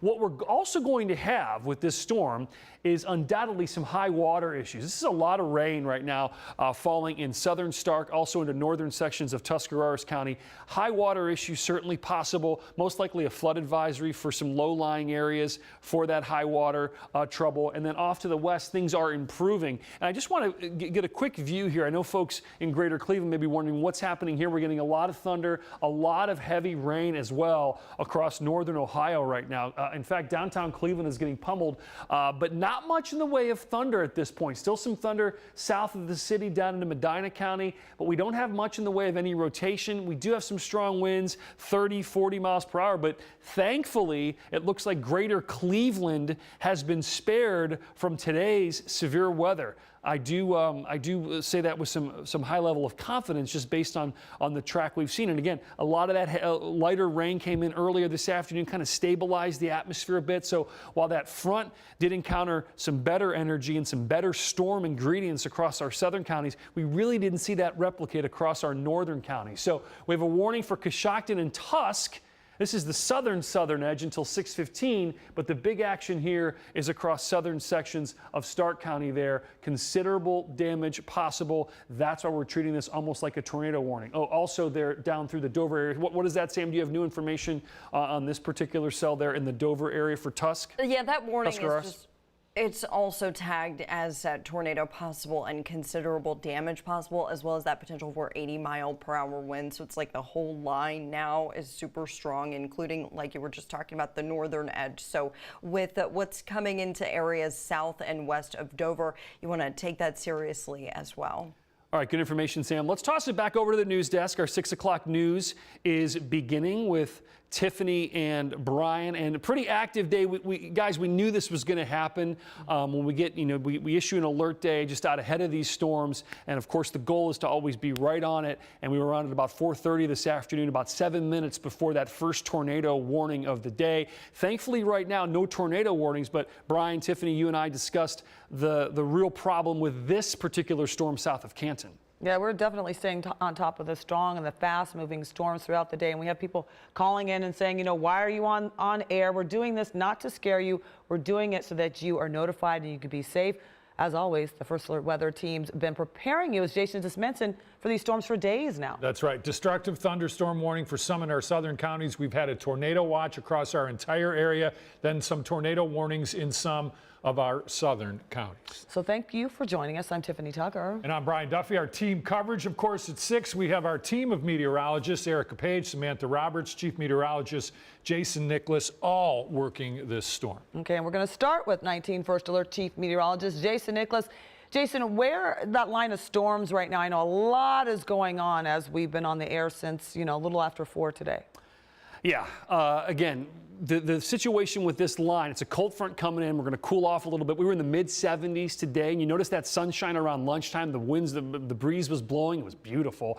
I ran into a couple of folks out and about going, hey, watch out for severe storms. And they go, what do you mean? It's beautiful out. Well, when you have a day like that, when you have the energy in place, then you get that fuel of the sunshine, you know that we could be dealing with a busy afternoon. Thankfully, so far so good for greater Cleveland. Yeah, rain, some thunder, a little gust of wind. But overall, I think the lakeshore counties will largely be spared from this event. Most of our action here is across our southern tier. So we have a new severe thunderstorm warning, and it is a big one. This one goes into West Virginia and Pennsylvania, my goodness, until 7 p.m.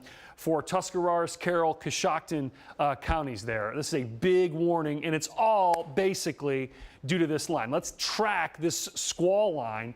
We expected this to happen. We didn't know it would happen across our southern counties, but that's the way it's been. New Philly, time is up, 6:05. Next couple of minutes.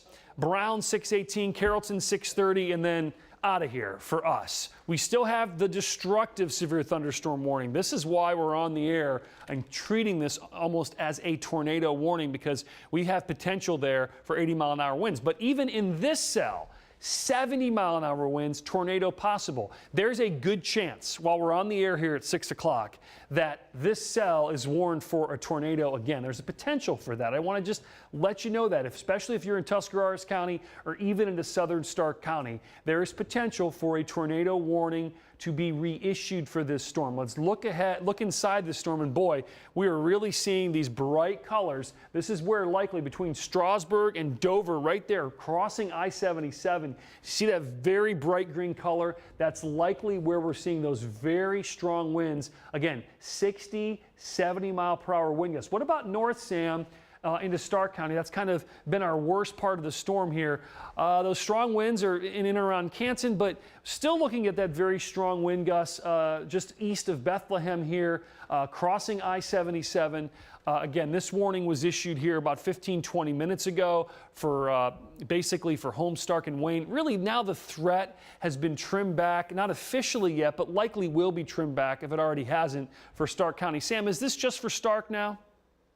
Yeah, that northern edge is for Stark, and then they're letting Pittsburgh handle that second severe thunderstorm warning to the south for Strasburg. Sorry, it keeps jostling back. Yeah, understandable. So we've got the one warning to the south. Again, that's for Coshocton and Tuscarawas until 6:15. So the destructive warning, let me just make sure we're on the same page, until 6:30 control room only for Stark County. I want to make sure our friends in Holmes and Wayne can kind of breathe a sigh of relief here. You know, this storm is moving so fast. Things change, data changes. We let you know when we get the new information here. We're scanning from our Pittsburgh radar here. We get a little bit of a spin there around the Strasburg area, just east of 77 is a little concerning. We want to see a couple more scans of this happening. Again, they issued this warning for the big severe thunderstorm warning until 7 p.m. The potential was there for that spin up. Did we lose the destructive tag here, Sam? No, still have a destructive tag on that. Because it did change color. I just wanted to make sure on that. So again, we are tracking this really rough weather right along Interstate 77. Not sure if we can go over to our camera 5 with meteorologist Erica Page if she wants to add a little bit more with this storm, Erica. You know, we treat these destructive tags, destructive severe thunderstorm warnings, as tornado warnings because if we're talking 80-mile-an-hour winds, that's a big deal. It's, it's a weak tornado. Yeah, it is. I mean, this is one of these situations where you want to kind of just treat it like a tornado warning. You don't want to be out and about on the roadways. In fact, if control room, we can do this. Can we put the traffic monitor in this the traffic computer into this particular monitor? We do have a view of an ODOT camera. This is just south of the Canton area. So this is why I want to show you it, because it's actually where that is going to be rolling through. And you can see a lot of these flashers on. So this is I-77 at State Route 800. Visibility is going to be low. These are going to be creating a lot of rain. It's going to lead to some of that ponding on the roadways. You can see that water being kicked up by a lot of those semis as they continue to travel there on I-77. But this is really kind of that area that we're watching because it's on the south side of Canton where we could potentially see that little bit of rotation that we were talking about as it continues to work its way off to the east. Regardless, it's not a night that you want to be out driving, especially if you're south of Canton, because of how strong a lot of these winds are as they continue to roll through parts of northeast Ohio. And certainly you can see some of those flashes of lightning on that camera as well, just showing how electric these storms are too.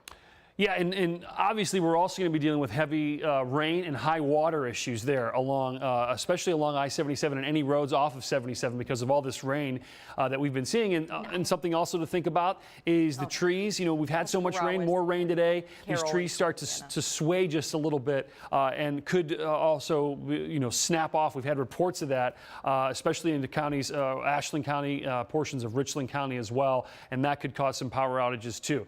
We do have a new tornado warning, I believe, here. Yes, we do. Well, this is something that we've been talking about and something we frankly expected to happen. We were hoping maybe we'd get this out of here so we wouldn't have to continue talking about the potential for a tornado warning. But this is new information, tornado warning in effect for Tuscarawas County, also for Carroll County, Sam, I believe, right? Yep. Jefferson, Columbiana. So really, this is Tuscarawas and Carroll until 6:45. So it's the exact same storm that we've been tracking, not the destructive one, the one just to the south that had the tornado possible on it. So this is now moving through basically central portions of Tuscarawas County. This is south of Carroll County.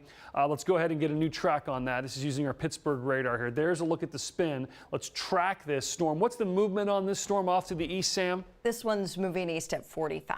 45 miles per hour. So Carroll County is really going to be under the brunt here in the next 15 to 20 minutes. Rose in 8 minutes, Carrollton 6:28, and then basically out of here, all these towns here. East Liverpool's on the Ohio River here at 7 o'clock. So you get my drift here. These storms are moving pretty fast, 45, 50 miles an hour. Let's zoom in and get a tight view of where the strongest rotation on this storm is. Okay, so it's past I-77. It's Zoar, down towards the Mineral City area. Notice you get a little bit of spin.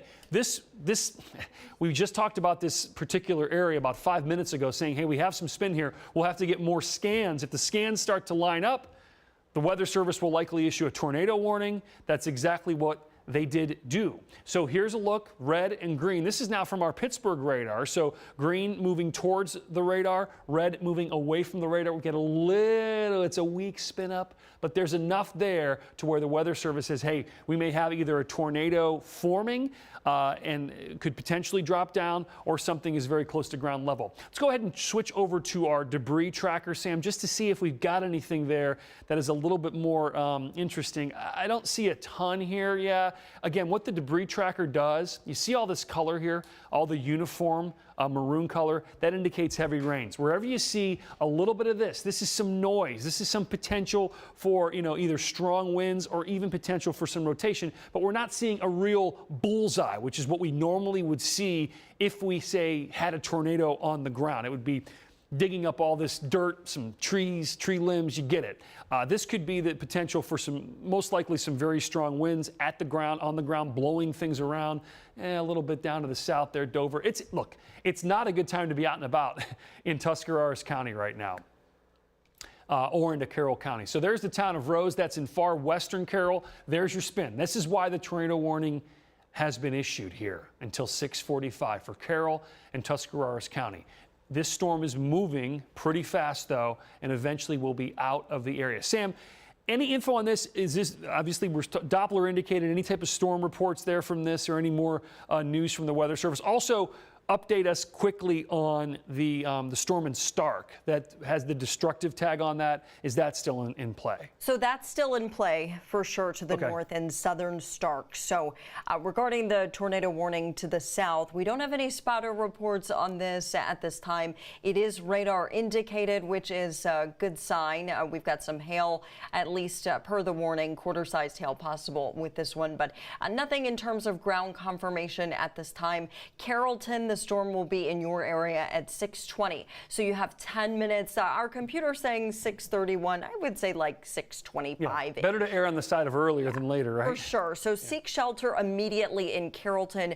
Rose, you should be in your safe spot as well. Valley View 6:22. And again, that's Valley View to the south, not in Cuyahoga County. But no ground truth coming in at this time. The warning remains in effect until 6:45. Well, we talked about this at about 4 o'clock in the weather office, saying it looks like the ingredients, the energy, the dynamics for severe weather, we're starting to trend a little farther south. What's new? That's the way our spring has been.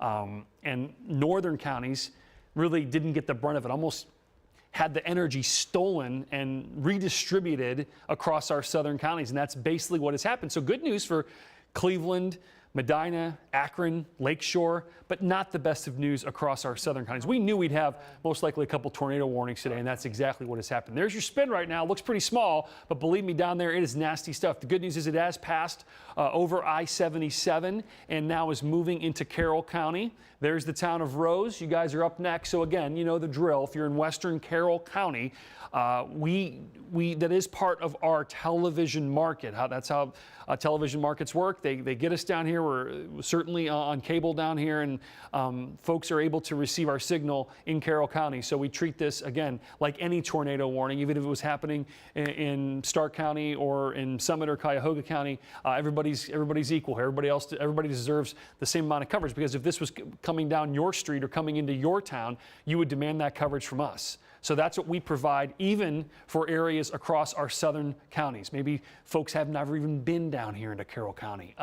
So just to let you know, that's why we're treating this like it was in any other county. So Stark County, this is good news.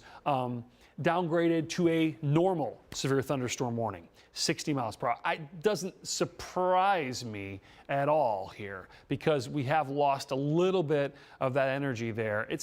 They can only go that fast and burn that hot for so long before they kind of run out of steam a little bit. I would like to welcome our audience on CW43 as well. We're on the air for a tornado warning until 6:45. This is for Carroll and Tuscarawas counties. Hey, I think overall Tuscarawas is actually may see some improving weather here over the next few moments as this cell moves out of Tuscarawas. Let's zoom in here real quick, Sam, and we can take a look at what's going on. Yeah, this is all Tuscarawas County here, and we're basically now moving into Carroll County. There's the county line right there. So most likely in the next 10 minutes or so, this tornado warning will be trimmed down and only include Carroll County, and Tuscarawas County can sound the all clear. Anything else that we're looking at here? Again, we're always analyzing the storm as we go. Boy, some really heavy rain and some very strong winds right now just west of Solon. This is I-271 here. 50-mile-an-hour wind. So this is, it's not a severe thunderstorm warning, but it's pretty nasty stuff. Let's turn on our velocity here, Sam, and we can take a really good look at what's going on here. You can see from Solon, there's the bright greens. So you guys are about to get hit with some very strong winds there in Solon. Greater Cleveland, just some rain, a lot of thunder in this as well. So if you are watching in eastern Cuyahoga County, I don't see a real tornado threat for you. That's good, but very strong winds as well as the potential for a little bit of hail, and certainly those winds 40, 50 miles per hour there and a lot of thunder. Let's move down to the south. There's a good line moving into the Twinsburg area, Hudson as well. Anywhere you see that difference between the greens and the reds indicate where we've got a little wind right there, and then even down I-77 as well. So while it's not severe, it's not great stuff to be out and about in. It's a strong thunderstorm, and yeah, we've got high water issues across northern Ohio. One here is Route 18 in Medina. Of course, Medina is here. Downtown Akron is here. Route 18, Market Street connects both of the areas here, and this is the problem.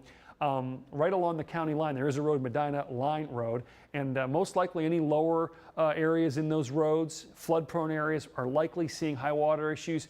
Sam, I would expect a flood advisory for Summit and most likely Cuyahoga County to come out, maybe even eastern Medina County, just because of all this heavy rain. This has really turned in more now across our northern counties. It's really turning more into a gusty wind and high water threat. Look at Euclid getting hammered with right now with heavy rain. Hey, the good news is, Airport and West, we're drying out. No problems here. Just some light rain, potentially a little gust of wind, but we don't have much behind this system. This is all going to be free and clear of us, most likely by 8 p.m., which is something we talked about earlier, the worst being from 4 to 8 p.m. We still have the watch in effect. West of 71, forget about it. Yeah, it's technically a watch. We're not worried about that. Still have the watch here, basically I-77 and east. And once this cell that we're tracking in Carroll County most likely moves out, we should be able to sound the all clear. And doesn't necessarily mean we don't have a little spin up here, so we have to keep the watch going, but gradually it will be ending. And certainly by 8 p.m., I would suspect that the back edge of this system that's moving right now south of downtown Cleveland will move off to the east as that cold front finally clears things out. Tornado warning until 6:45 for Carroll and Tuscarawas counties, and they're likely going to trim this off and just include Carroll here, and most likely pretty soon, because in fact, this rotation is losing itself a little bit as I look at another monitor here. But there it is. Heavy rains right now moving into western sections of Carroll County in and around the Rose area as well. Let's bring in meteorologist Erica Page. Erica, we've been looking at this particular storm, another storm to the north of it. Very favorable environment earlier today. The sun is setting. We've got a lot of rain out there disrupting the cells to the north. And even this cell now to the south, boy, it's a tornado warning, but to me doesn't look all that impressive, does it? No, and that's a good trend for us. We want to see this continue to trend less organized, especially as the storm continues to move off to the east. What you're looking for are those bright reds and those bright greens. And the closer they are together, the tighter that rotation is within that storm. Well, you'll notice as we progress through just 15 minutes of time, as it's moving through Tusk County and then eventually entering into the western portions of Carroll County, you're not really seeing a whole lot of those bright reds meeting up with those bright greens, indicating that the rotation within this thunderstorm is really starting to weaken. Now, could it be cycling? Absolutely possible, but the problem is you have to look and see how much rain you have out ahead of it. If there's a lot of rain out ahead of this storm, it's really going to cut off that warm, moist air that these thunderstorms like to feed off of, and once that happens, you're going to see what we've been seeing all the way up to the north, to the lakeshore, where we really just haven't had a whole lot in the way of severe weather, but certainly some impactful weather, some loud rumbles of thunder, enough that'll keep you inside for a little while, and certainly some heavier rainfall as well. Yeah, and you could even see that image behind Erica. It was bright. See that rotation right there? And then notice how it kind of loses those bright colors. Now, as you mentioned, storm could cycle, meaning it kind of puts the brakes on and then gets going again. So that's something we have to watch as well. But I do like the trend. I like the trend for our friends down in Carroll County, especially here. Stark County, Tuscarawas County, we're almost in the clear here. Technically still under the warning, but overall this is going to become a Carroll County storm. All clear for Stark. That is good news. That was a nasty storm that moved through southern sections of Stark County. I would suspect we have some damage across southern Stark County from those very strong winds that blew through out of Wayne, out of Holmes into southwestern Stark, most likely caused some damage there. There's the latest, though, tornado warning while we're covering this as in our wall-to-wall coverage as we do with tornado warnings until 6:45. This is for Carroll County. Tell you what, based on the latest data that I'm seeing, I think once we get through the end of this newscast, we may be able to kind of go back to regular programming, because I don't really see much here into Carroll County that would prompt us being on the air. But again, we're going to at least stay on this through the newscast. Because we're on the air anyway, so we want to let you know what's going on, especially with an active tornado warning in effect. Anything with our other tools there, Sam, with our debris tracker or anything like that? Do we see much here? I would suspect we don't. As we zoom on in here. Again, remember what this shows us, it's very, very useful with severe weather. Anytime you see the colors all in one uniform like that, and like the maroon color indicates we're likely just seeing some rain, and that's certainly the case up into the Canton area. Then we have a little disturbance here, most likely blowing some some leaves around, some trees potentially, but we don't see anything that's like out by itself or like a bullseye that would indicate where, hey, we've got potential for some debris. Remember, we had those warnings back in mid-March where we did have that signature out, where we did have that touchdown across our southwestern counties there earlier in the spring, about a month or so ago in mid-March. We had that signature very much so. Here's a look at inside the storm. Again, not seeing much. Surprised the Weather Service has not trimmed off Tuscarawas County just yet. They likely will, and then it becomes a Carroll County storm. And for the most part, it is a Carroll County storm. We've got a lot of rain, a lot of wind, as well as a good amount of thunder. And again, if you're in western Carroll County or even central Carroll County, in and around Carrollton, you do just to be safe, even though I like the trends on the radar, we were just analyzing it. You still want to get to your safe spot. Again, the most important thing is not to be outside trying to take pictures or video of this thing. I know that's a kind of something that people like to do. They want to go viral. It's not worth it because things can be flying around. And you may look outside and go, hey, it's fine. And all of a sudden, things are flying around and you get hit. And we don't want to report on that at all. And you also want to stay away from windows, because anything that flies around, it's like, stuff just flying around at very, very fast speeds. It can break the window and, cause trouble if you're right by the window. So Carrollton here. In the next 7 minutes. Up to the north, we have a new severe thunderstorm warning. Not surprising. This is likely for strong winds, 60 miles per hour, and potentially for some quarter-size hail. This is for Cuyahoga, Geauga, Portage Summit until 7 p.m. Sam, I'm assuming this is a general severe thunderstorm warning. There's no tornado possible. Am I correct on this assumption? Yeah, radar indicated no tornado possible at this time. Large hail possible, inch in diameter, and max winds of 60 miles per hour. This one's moving off towards the east at 40. Okay. And I just got a report from 19 First Alert weather spotter Kara that we do have some hail reported in Hudson. So this is producing some hail, and I'll put a track on it for you. Yeah, and the hail it's producing likely is pea to maybe dime, marble size. We could see a little bit bigger here. I'm looking at it. I don't necessarily see it right now, but again, up to possibly quarter-size hail is certainly reasonable in this storm. And we talked about this storm earlier, that it would likely produce very strong winds. Those winds have been upgraded a little bit. It's feeding into, some energy that's still there in the atmosphere. Just to let you know, I mean, things were really primed today, especially with that sunshine we had. Dew points were up. And we were feeling like spring, 75 degrees and sunny, but we knew with a cold front coming in during this time of the day, we'd have some energy out there. Thankfully for folks across northern Ohio, at least north central Ohio, we had some rain and clouds kind of softened things up a little bit, and these storms weren't able to encounter all that plentiful energy that areas across our south were. Let's go ahead and track this. Put those towns back on again, please, for me, Sam. We're going to track this leading edge here as it moves through the Solon area, and then we'll zoom in. Let's first of all get a track as it moves off to the east, 30 to 40 miles per hour. Ravenna, Kent at about 622, on into Garrettsville, 643, Middlefield, 650, and then Warren area at about 5 after 7. Let's zoom in. Where's the strongest winds, as well as the potential for, I think we're going to have some flooding here as well. I think flood advisories, maybe even a flash flood warning here. This is some really heavy rain. Deluge in Hudson, heavy rain and the potential for some hail. Twinsburg getting pounded with heavy rain and some lightning. Solon getting slammed with, look at this heavy rain. Anywhere you see that red, zooming in even more so. Look at that Hudson. We may even have a little gust of wind out ahead of that thing as well. So this is some nasty stuff in and around the Hudson area. This is unfortunately impacting travel potentially here on the Turnpike, 480. Boy, this is nasty. Route 82. We've got Route 8 there as well. So this is not good. 303, Streetsboro here getting slammed. There's Aurora about to get hit.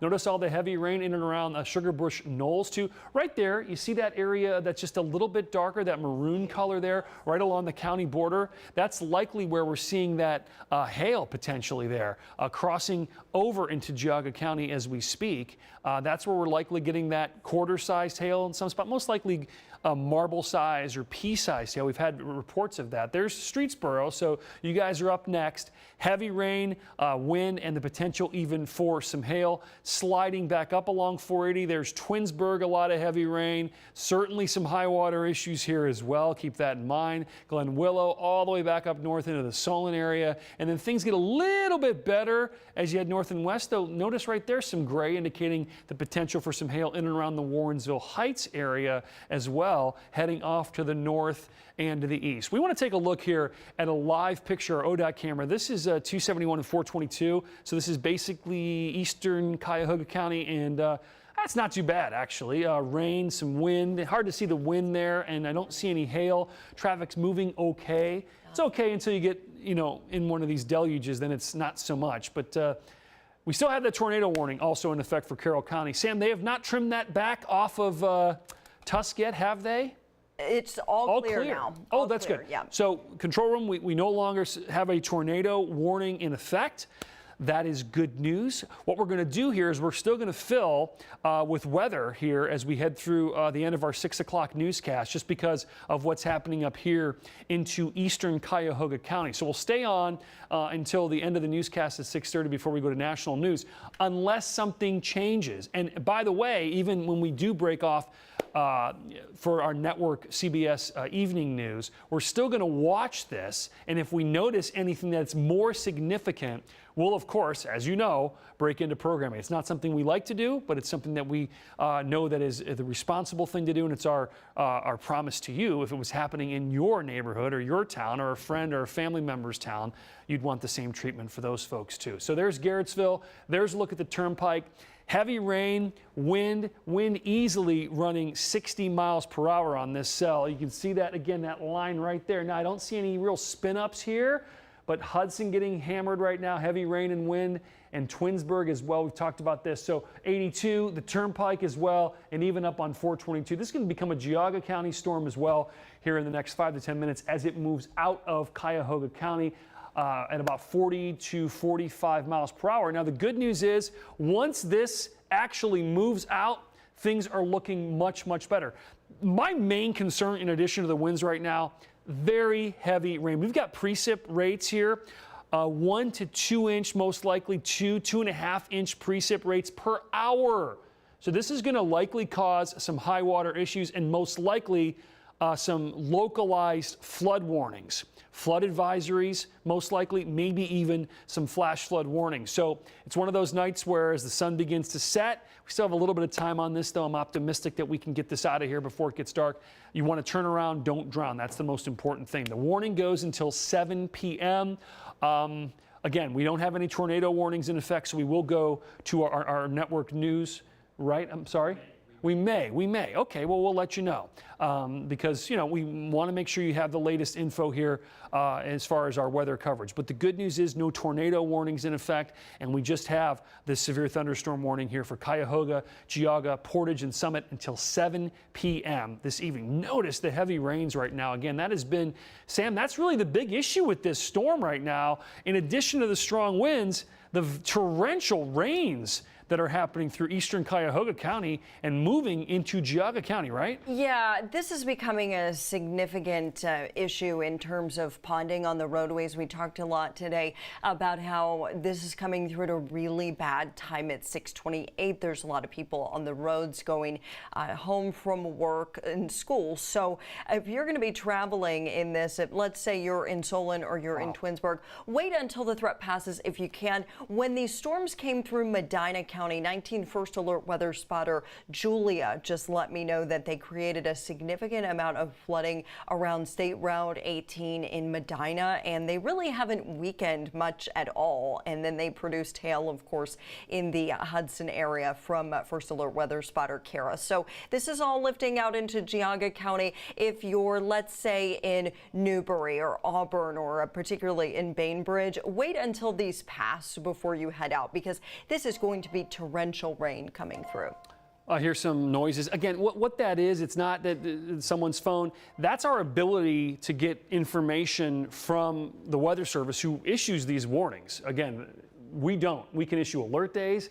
We can look at different parts of the storm. We can analyze it for you. But they're the ones that issue these warnings. That's their responsibility. So you hear that sound. That typically is new information. As we get it, we pass it along to you. That's why we have multiple people here covering this, because we can, you know, kind of handle all aspects of this storm. So the tornado watch is still there. We want to make sure we point that out. No warnings here, thankfully. Eastern Ohio here, this goes until midnight. Midnight was just because it goes all the way into Pennsylvania. This danger is rapidly ending here across northern Ohio. I'm very happy to report that. In fact, western counties sounding the all clear. In fact, Cleveland West, Cleveland, Medina, and West, you guys are fine. The worst weather right now easily is from Chesterland to Solon, all the way down to Hudson, and then just north of Ravenna. You see that ball of rain right there? That's very heavy rain. Again, I'm very concerned about high water issues and flooding, as well as very strong winds. There's Streetsboro right now. This right here is the Turnpike, and then we have the potential here for some hail. So let's give a quick recap here. We have one warning. Sam, am I correct on this? One warning, and that's a severe thunderstorm warning here in effect. Well, we still have one, that's right, thank you very much, for Carroll County, Tuscarawas County until 7. And then the big one here, really, Portage, Geauga, Cuyahoga, Summit until 7 as well.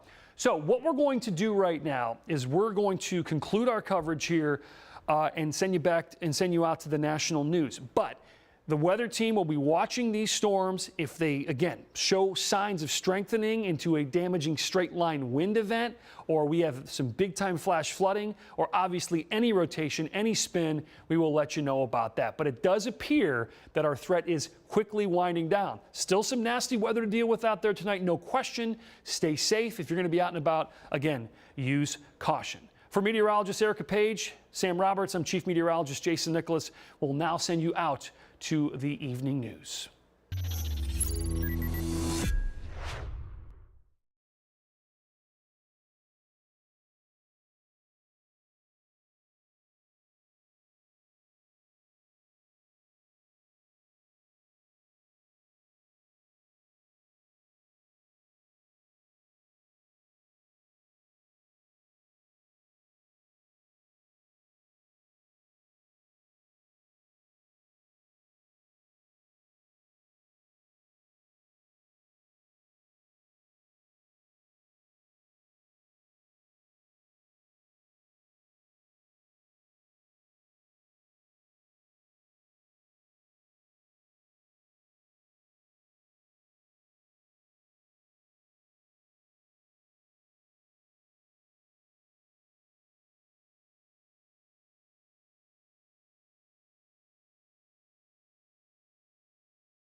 All right, 19 First Alert, Chief Meteorologist Jason Nicholas out here live. There we are. We have a tornado warning. This is new information issued just a moment ago. This is for Portage and also Trumbull County until 7:30. It's the same line of storms that we track through Cuyahoga County, into portions of Geauga County, and also now into Portage County. And we've been watching this spin along the leading edge of this storm, and it just hasn't gotten weaker. It's actually strengthened a bit. So the Weather Service went ahead and issued this big tornado warning. Again, the bulk of it is for Trumbull, but we really want to focus on what's happening right now in eastern sections of Portage County. You can see here, we're talking about Garrettsville down into the Windham area, and unfortunately, this is crossing right over the turnpike. Not what you want to see. We never want to see a tornado warning ever, but we also never want to see it in a populated area or over a big interstate. Let's go ahead and track the leading edge of this storm that is just refusing to die off. We've got Braceville here at 52 after 6.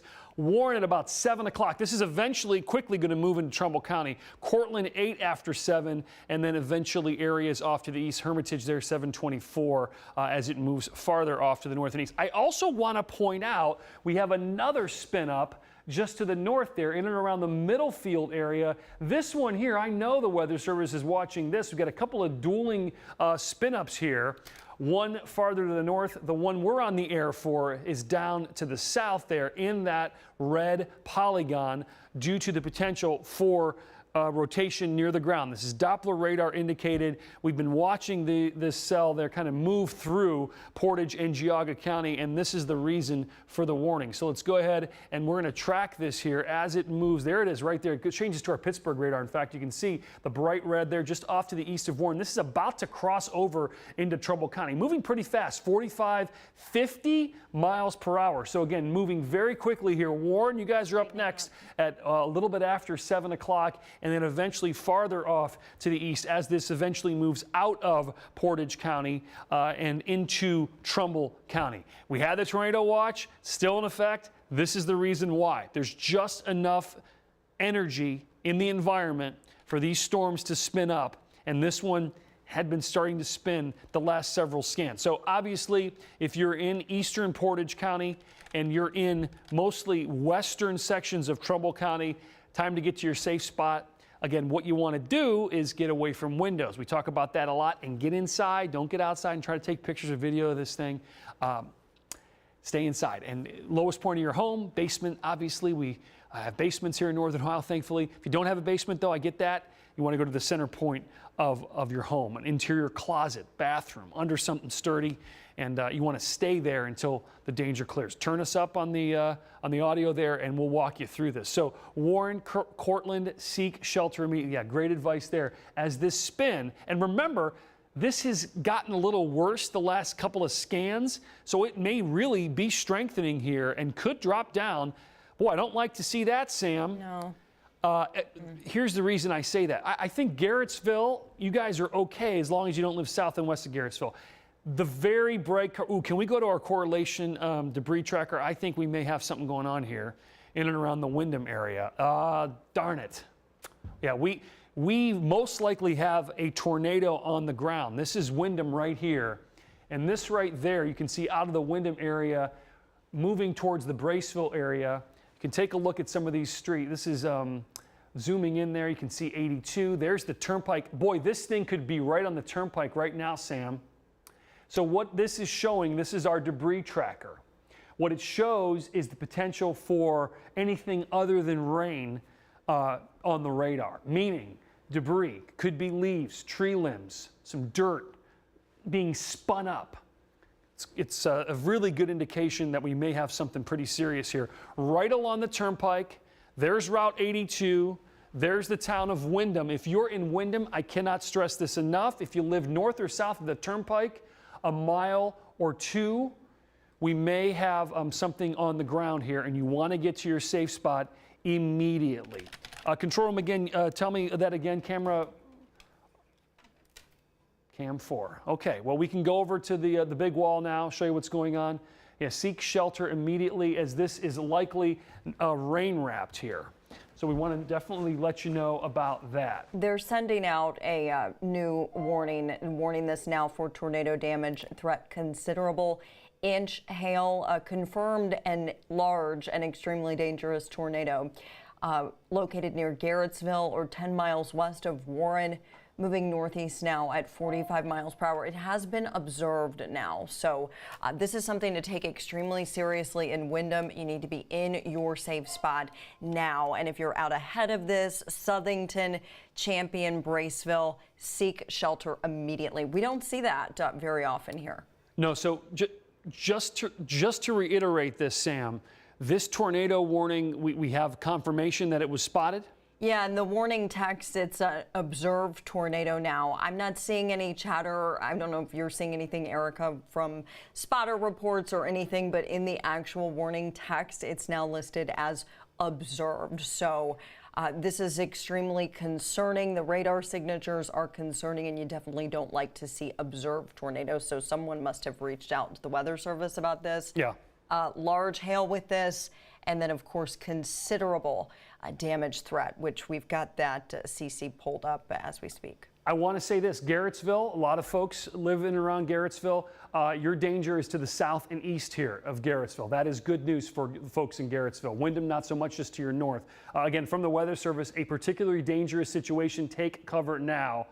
Life-threatening situation, flying debris could be deadly with those without shelter. Get out if you have a mobile home. You have to plan to leave that. If you're in this storm's path, you're in a mobile home, you've got to get somewhere safe, a structure.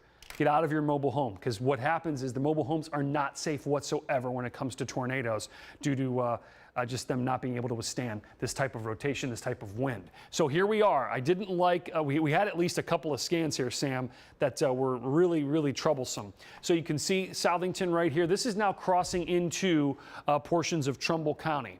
The warning is until 7:35. Portage County will improve here momentarily, but we still want to keep the warning for Portage. Boy, that is nasty stuff. Boy, and I tell you what, I don't like what's happening up here as well, because it mimics the cell to the south. It's entering the similar environment. Yeah, we had a little bit of rain and cloud cover, but there was enough to just kind of get this thing juiced up and likely rotating towards ground level. I don't think the scenario north is as serious as what's happening south, but certainly the scenario across the south for Portage and Trumbull. This is far eastern. I mean, we are almost out of the county here. Far eastern Portage County moving into portions of western Trumbull County as we speak. There is a look at the rotation right here as it moves off to the north and to the east. This is Route 82 there, and you can see this danger is eventually going to be moving here into Trumbull County. That's unfortunate news for Trumbull County, but it's better news for Portage, because I think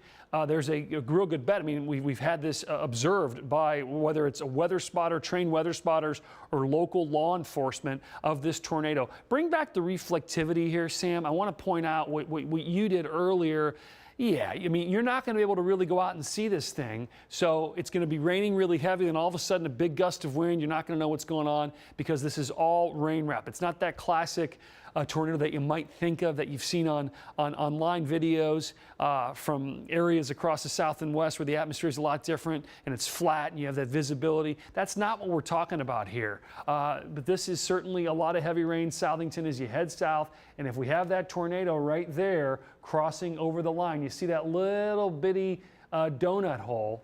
That's not something you want to see. That means we've got some air going into that storm and wrapping around right there. Bounded weak echo region is what we call it. It's like almost looking down at a blender. It's spinning around. You see that center that kind of comes out of there that you don't really see in the radar. That indicates rotation and circulation. If you think about looking at a blender and you look down at it, it's spinning around at the center. There's nothing in it. That's kind of what we're seeing here. It's not strong. It's not like the one we had last month. But again, it's something that we're certainly watching. A lot of wind in this as well. There's no question. But the concern here is for a confirmed tornado on the ground there. All right, this is good. This is our helpful guide. And there it is right there. Now, I do want, can we go back a couple of scans here, Sam? What we'll notice is as this thing has moved out of Portage County, we may be improving a little bit. Yes, we are improving. So notice there's not much there. And then where's the tornado? Boom, right there. Watch it. There it is, there it is. There it isn't as much. It's still there, right there. But it may either gone back up into the cloud or weakened a little bit. That's good. as it moves into Trumbull County. We're starting to almost sound the all clear here for eastern Portage, but we're still going to want to stay on the air here for Portage County until this storm passes a little bit farther off to the east. We'll then hand it off because Trumbull County is not in our market, our Cleveland market. But there it is, again, moving out of Portage into Trumbull County here a little before 7 o'clock. And darn it, boy, I don't like up there in Middlefield. That's more of just a strong wind event. But this, again, this is worth watching here too, because this is heading out of Geauga County into Ashtabula County. And that's also a point of concern there too. It's not as strong as the rotation we saw down to the south. Yeah, this doesn't surprise me one bit. Was that courtesy of a spotter there, Sam? Yeah, Sheriff's Office via National Weather Service. Well, we saw it here on First Alert Doppler, and you and I both said, whoa, what do we got there? Potential touchdown north of Windham, and I'm sure we're probably going to send some crews out there for our evening newscasts and see what potentially had happened there. We have some weather spotters in that area that we may be able to enlist their help as well. There you see, still a tornado watch, obviously, in effect here for our eastern counties. We've got the severe thunderstorm warning for Ashtabula, Geauga, and Trumbull until 7:45. Tornado warning still in effect, Portage and Trumbull until 7:30. The signature has improved a little bit. Improving meaning perhaps we no longer have a tornado on the ground there in western Trumbull, but boy, it's had a history of producing a tornado, so we don't want to sound the all clear whatsoever, because again, as Erica Page mentioned earlier, sometimes these storms tend to cycle. They may lose their intensity. We may lose the rotation near ground level, and then it could come back because the ingredients are still there. It's encountering some pretty decent energy here. It's still not even 7 o'clock, and remember, we're here in the middle part of April. All right, the tornado warning until Trumbull County at 7:30. I want to let the control room know that we will sign off here in the next couple of minutes at 7 o'clock because the tornado warning is now in Trumbull County, and we'll let folks off to the east handle that particular part of the storm. Still concerned about the spin here up in the Middlefield area as it heads off into Ashtabula County as well. But the good news is Portage County is clear. Trumbull County isn't. If you live in Trumbull County, western Trumbull County, central Trumbull County, in and around the Warren area, just stay in your safe spot. While the tornado may no longer be on the ground, I'm not saying it is no longer on the ground, but there is indications via our First Alert Doppler that it may no longer be on the ground. Still stay in your safe spot until this storm, at least the danger of the storm, has passed. We're still watching what's happening up here in the Middlefield area, heading into Ashtabula County. We'll have to, unfortunately break in for that as well. We hope we don't have to. It's never, we never go on the air going, let's go on the air to break in. We never want to do that. But, it's what we do, and it's why we're here. And again, severe weather is the most important thing we do here at the television station, certainly the most important thing we do in the weather department. We still do have a tornado watch in effect for our eastern counties, tornado warning in effect for Trumbull County, that until 7:30. We'll continue to watch what's happening here. We also have a newscast coming up over on CW 43. We're going to continue to watch this. So if you want more coverage, head over. We have an hour-long news starting at 7 all the way till 8 o'clock with our weather show in the next half hour at 7:30 and news coming up at 7 o'clock. And this is very important too. Tornado possible with that Ashtabula and Geauga County warning. Again, for more information, head on over to CW 43 where we will continue that coverage. All right, for Sam, Erica, I'm Chief Meteorologist Jason Nicholas. We'll send you back to programming and see you over on CW 43 here as we hit 7 o'clock.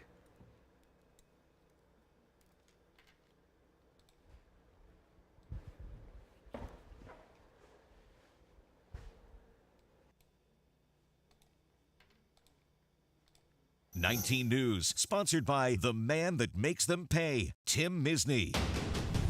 First, fair, everywhere. 19 News starts now. Strong, fast-moving storms blew through the area. The First Alert Weather Team was on for hours to keep you safe and informed. Live pictures across northeast Ohio as a tornado warning remains for Trumbull County. A lot of moving parts here. Thanks so much for joining us at 7.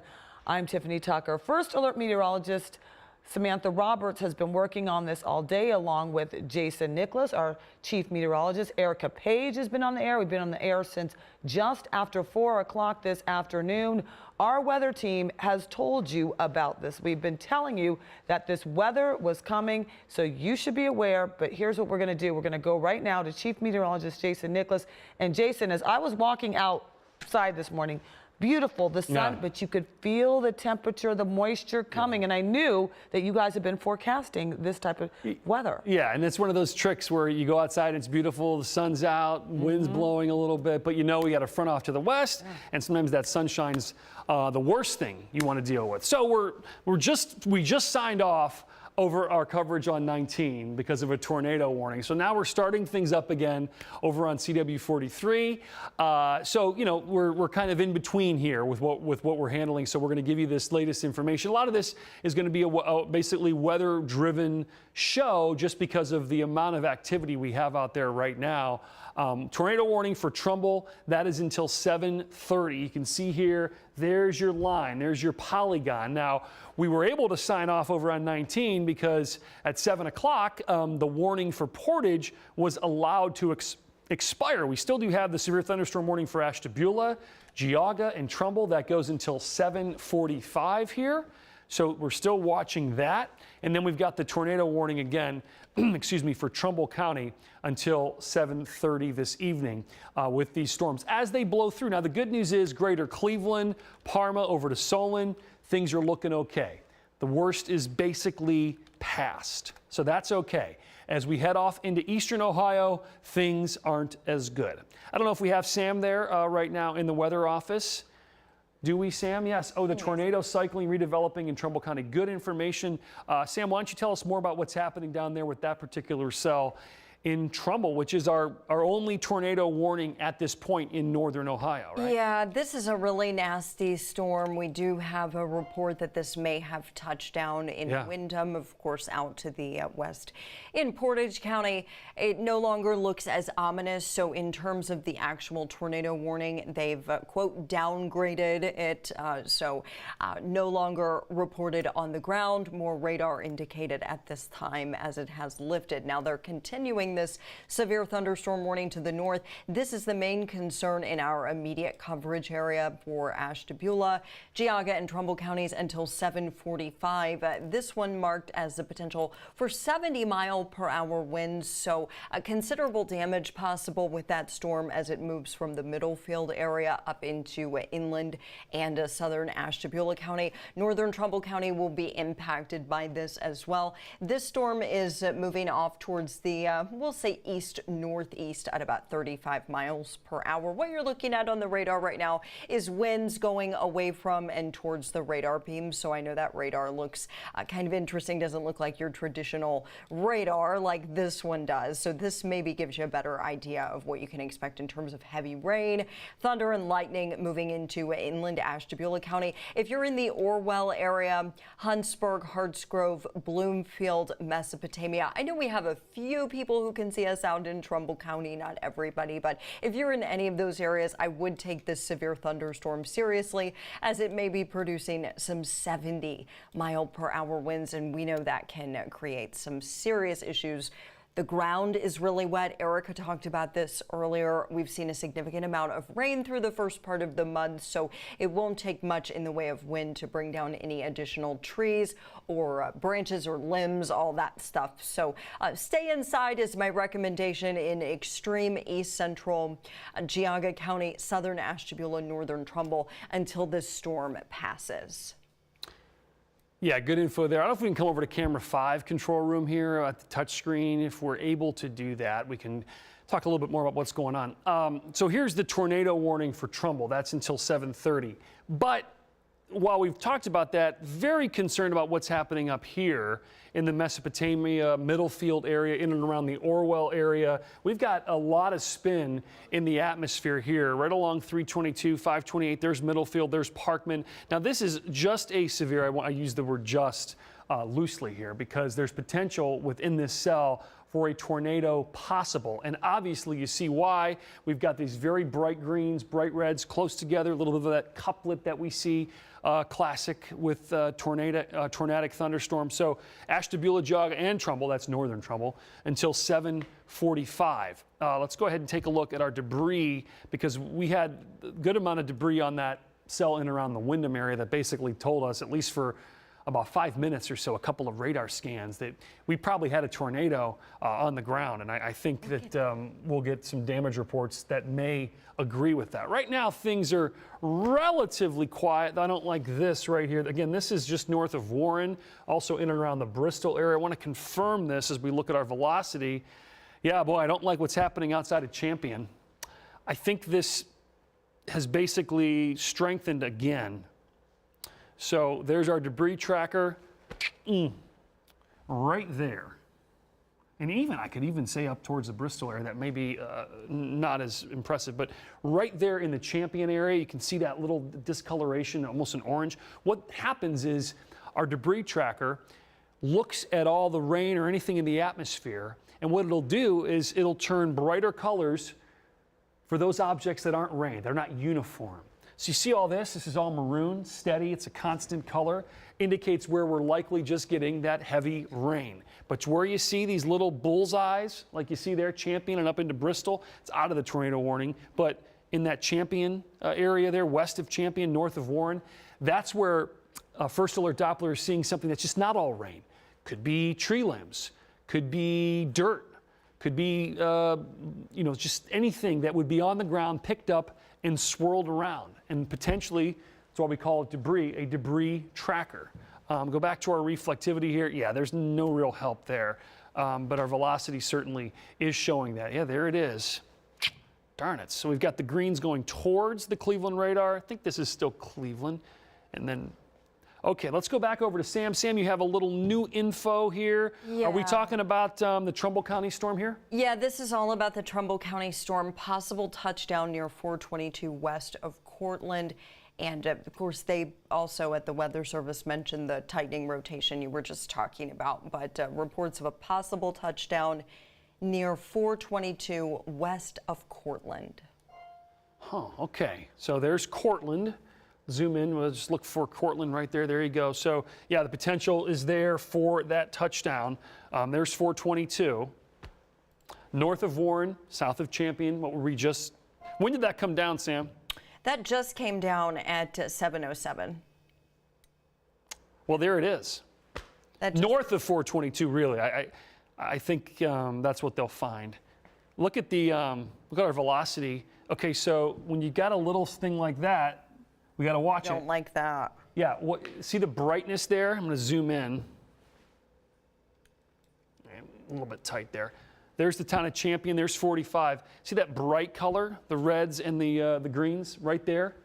Well, that is where we most likely have certainly a strong spin, if not even something on the ground. And there it is with our debris tracker as well. It's crossing over Route 45, north of 305.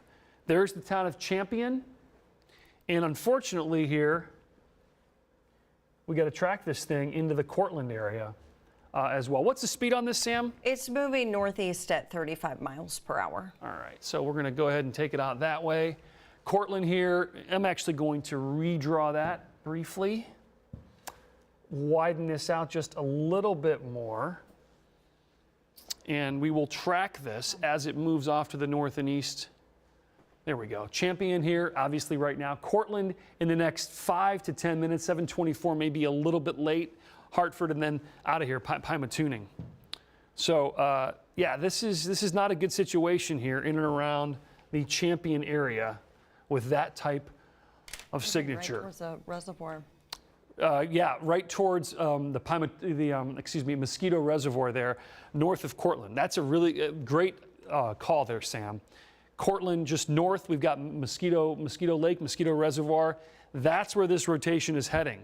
So, hey, not a bad spring day, but we did have some rain, so probably folks aren't out enjoying that right now. But just to give you an idea of where this storm is likely making its move as we currently are on the air here at 7:10 10 with this tornado warning in effect for Trumbull until 7:30 p.m. this evening.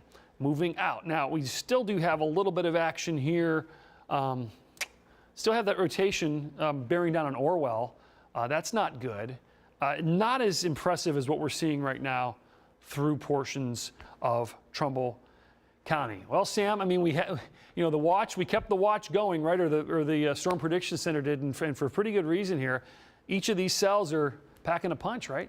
Yeah, I mean, both of these have been moving into an environment where we just really have not seen much, if anything, in the way of precip today. So the atmosphere was just like waiting on these storms to get in there. And you definitely don't like what you see with that little area of bright coloration south and west of Mecca, west of Cortland, again approaching the reservoir there. So if you're in any of these areas, please seek shelter immediately. I don't have anything new coming in from the Weather Service, just that they're choosing to continue the tornado warning. This is still at this point, not including what we saw in Windham earlier, but this is at this point radar indicated. Still would take it seriously though, because the radar looks extremely ominous. Let's see, I'm just checking in. Getting numerous calls about tornado damage. This is going to be in Portage County, actually. So if you're in Portage County, if you're in Windham, the threat has moved east, which is good. It's moved into Trumbull County, but just letting you know, Portage County EMA is getting a lot of calls about tornado damage, so it does look like we did have a touchdown potentially in the Windham area. Still seeing some decent rotation with that storm as it moves up towards Mecca. So again, I know a few folks can see us in Trumbull County, not our immediate viewing area, but want to take that seriously, as well as the storm to the north. Yeah, no question. We're on the air here. We're joining now WOIO 19 as well due to this tornado warning for Trumbull County, and actually a history of producing a tornado in and around the Windham area, and a pretty rough cell moving into Ashtabula County as well. So Trumbull County has that warning until 7:30 due to the potential for this storm still rotating, still potentially bringing down a tornado. And again, we want to let folks know in the Cortland area that this storm is heading your way. Mosquito Reservoir is an area that folks know there, right along just south of, basically right along 46. This is the warning here, and we want to show you this debris tracker, which thankfully right now appears to have lost our signature here. Earlier we had that bright color like you see north of Mecca. We're watching for that too, but move from the Champion area towards the Cortland area. We've lost it a little bit, but a lot of times what can happen with this type of storm is it's cycling up, or it's potentially, the rotation may be going back into the upper levels of the atmosphere and then eventually comes back down. We don't necessarily trust a scan or two. We want to get more data to let you know exactly what's going on. And we still do have a pretty good amount of spin here, but frankly, it looks like it is weakening a little bit as we speak, and that would be fine. And really the worst storm right now, potentially outside of this tornado warning for Trumbull County, is outside of the Orwell area, north of Bristol. And as you head Orwell, North Madison's fine, but this is the big stuff there with this severe thunderstorm warning. This is for Ashtabula, Geauga, and Trumbull, that until 7:45. And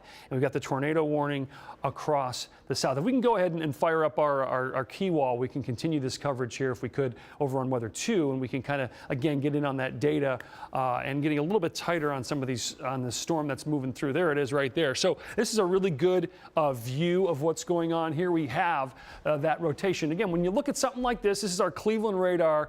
You want to look at the greens and the reds. So we've got some rotation in and around the Orwell area that does not look good. And this thing's been spinning now for quite some time. Harts Grove, as you head down towards Orwell, it's diffuse. It's pretty wide rotation. It's not super duper tight. It is not like what we saw down in the Windham area. It's certainly more widespread. So that's why there's no tornado warning on this, but it certainly is possible as this storm moves its way through Ashtabula County that it may drop something down. Now, you can even see the spin right there, north of Middlefield there, as it does move into southwestern Ashtabula County, and it's got a lot more to go through. Let's go ahead and track the worst part of that Ashtabula County storm. I want to let folks know, because while there is not a tornado warning in effect for Ashtabula County, we're on the air for Trumbull County and then the potential for a tornado here in Ashtabula County. And the cause for concern for me personally was when we saw what we saw at about a little before 7 o'clock, I believe. Sam, you might want to check my math on that. In and around the Wyndham area, where we absolutely had 2 or 3 radar scans that showed debris on the ground, that we had confirmed a tornado. So the atmosphere out there tonight, I just don't trust it. Even though the sun is setting, we've had a decent amount of rain today that normally would stabilize things up, but there's just enough spin out there to where I want to make sure folks definitely are aware of the danger. Remember, that's always our goal here, not to scare you or anything like that, but we want to make sure you have that alert. So there is the severe thunderstorm warning. Ashtabula, Geauga, and Trumbull until 7:45. Cherry Valley, 7:31, Andover, 7:40, and then moving off towards Conneaut by 8 o'clock. No tornado warning on this particular cell as of yet, but I'm sure the Weather Service is watching it very closely. Look at that, even the reflectivity. You see that little swirl there? I bet you if we back that up a couple of scans, you'll see it kind of spinning on its own. There it is. There it is right there. Yeah, and what tends to happen here is we're getting this air being wrapped into this storm, and it starts to spin. And I guarantee the Weather Service is watching this really, really close. In addition to what's happening down to our south there into Trumbull County with that rotation there in and around the Cortland area. So as expected, we've had a few tornado warnings today, mainly south of the lakeshore. Again, greater Cleveland saw a lot of rain, wind, and some high water issues, but certainly what happened here over the last hour, it was very significant. So tornado warning in effect until 7:30. This is for Trumbull County. So Mecca right now, you know, we really have lost that signature tight rotation here, but that doesn't mean it can't come back. Yeah, look where it was earlier. We can zoom out a little bit more there, Sam. There you go. Yeah, you can see it right there. Watch it come in. Yeah, so right there most likely did produce a tornado off into western sections of Trumbull County, even far eastern Portage County as well. Now the concern is up in the Orwell area, and we still have that rotation in north central Trumbull as well. So we're watching for that. This is all Trumbull County right here. 2 different warnings, one for a severe thunderstorm, one for a tornado warning. That's why we're on the air here at 7:18. Chief Meteorologist Jason Nicholas, along with meteorologist Sam Robertson. Erica Page as well is here, just updating you on what has been a very active afternoon now turning into evening. And, you know, it's our #1 priority here in the weather department and the TV station to let you know when we have severe weather, because it was coming down your street, your town. You'd want to have that information. Same with your family, for your friends. And we cover a big area here in northern Ohio. So we want to make sure you have the latest info and the most up-to-date info. So there's the town of Orwell right now. This is southwestern portions of Ashtabula County, severe thunderstorm warning. The good news is we're all clear on Geauga County with that tornado warning and that severe thunderstorm warning. Again, the trend here is positive, because certainly here in the next half an hour, 45 minutes, we'll likely sound the all clear for the entire area of northern Ohio. That's good news. But until then, we still are under that risk until this front goes through. And if we take a look at our radar here, you can see how quickly we are clearing out. In fact, we're dry, basically dry, in Lake County, in Geauga County, Cuyahoga, Medina, Summit, areas west of 71, outside of a couple of showers lingering, maybe a rumble or two. The main stuff now is moving off to the east, and we're looking at this one cell here and another nasty storm. There's wind in this thing in Ashtabula, probably up to 60 miles per hour easily, and maybe even some small pea-sized hail, but it's mostly a wind event. So until this front clears, and it's making its way slowly but surely, we are still at risk for severe weather. So this is the cell just north of the Warren area. Again, this is Trumbull County, and look at this spin there. Again, we're still watching that just north of the Orwell area, Sam. That's pretty nasty stuff. That's nasty weather in southwestern Ashtabula, right? Yeah, you're going to be seeing a lot of rain here coming into the Orwell area, and just to the north of that, there's going to be some significant ponding probably in these areas, maybe even some localized flooding. It's kind of surprised me today, the lack of flood advisories or flood warnings, but these storms are moving at like 50 to 55 miles per hour sometimes. So the quicker they move, generally, the lower your flooding threat. It's just,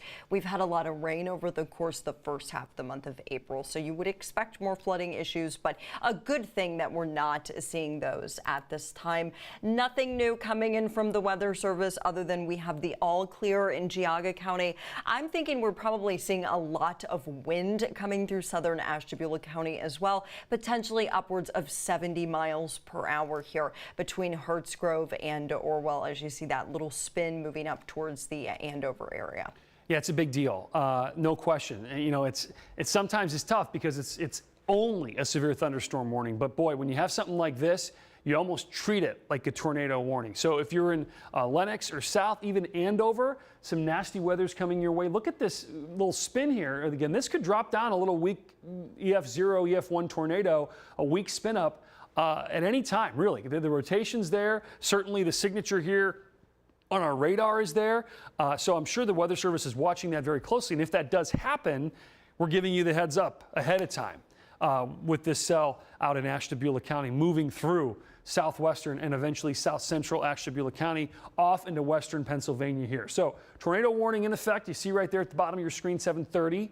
That's for Trumbull County. It's been quite an active afternoon here. We started on the air at about 4:30 this afternoon with that cell that moved through Richland and Ashland County. And now we've tracked these storms throughout the area, and we're here at 7:21. Taking a look at First Alert Doppler, we've got the greens and the reds. Again, it's a pretty wide rotation. It's not something that you'd look at immediately and say, oh, we got a problem here, but we've got a potential problem here. Again, if this starts to tighten up just a little bit, again, the air out ahead of this, it's a little bit disrupted due to some rain, but overall the dynamics and the ingredients are still there. This atmosphere is still juiced up, ready to go. You felt it today, didn't you? You went outside, you had some sunshine, 70s.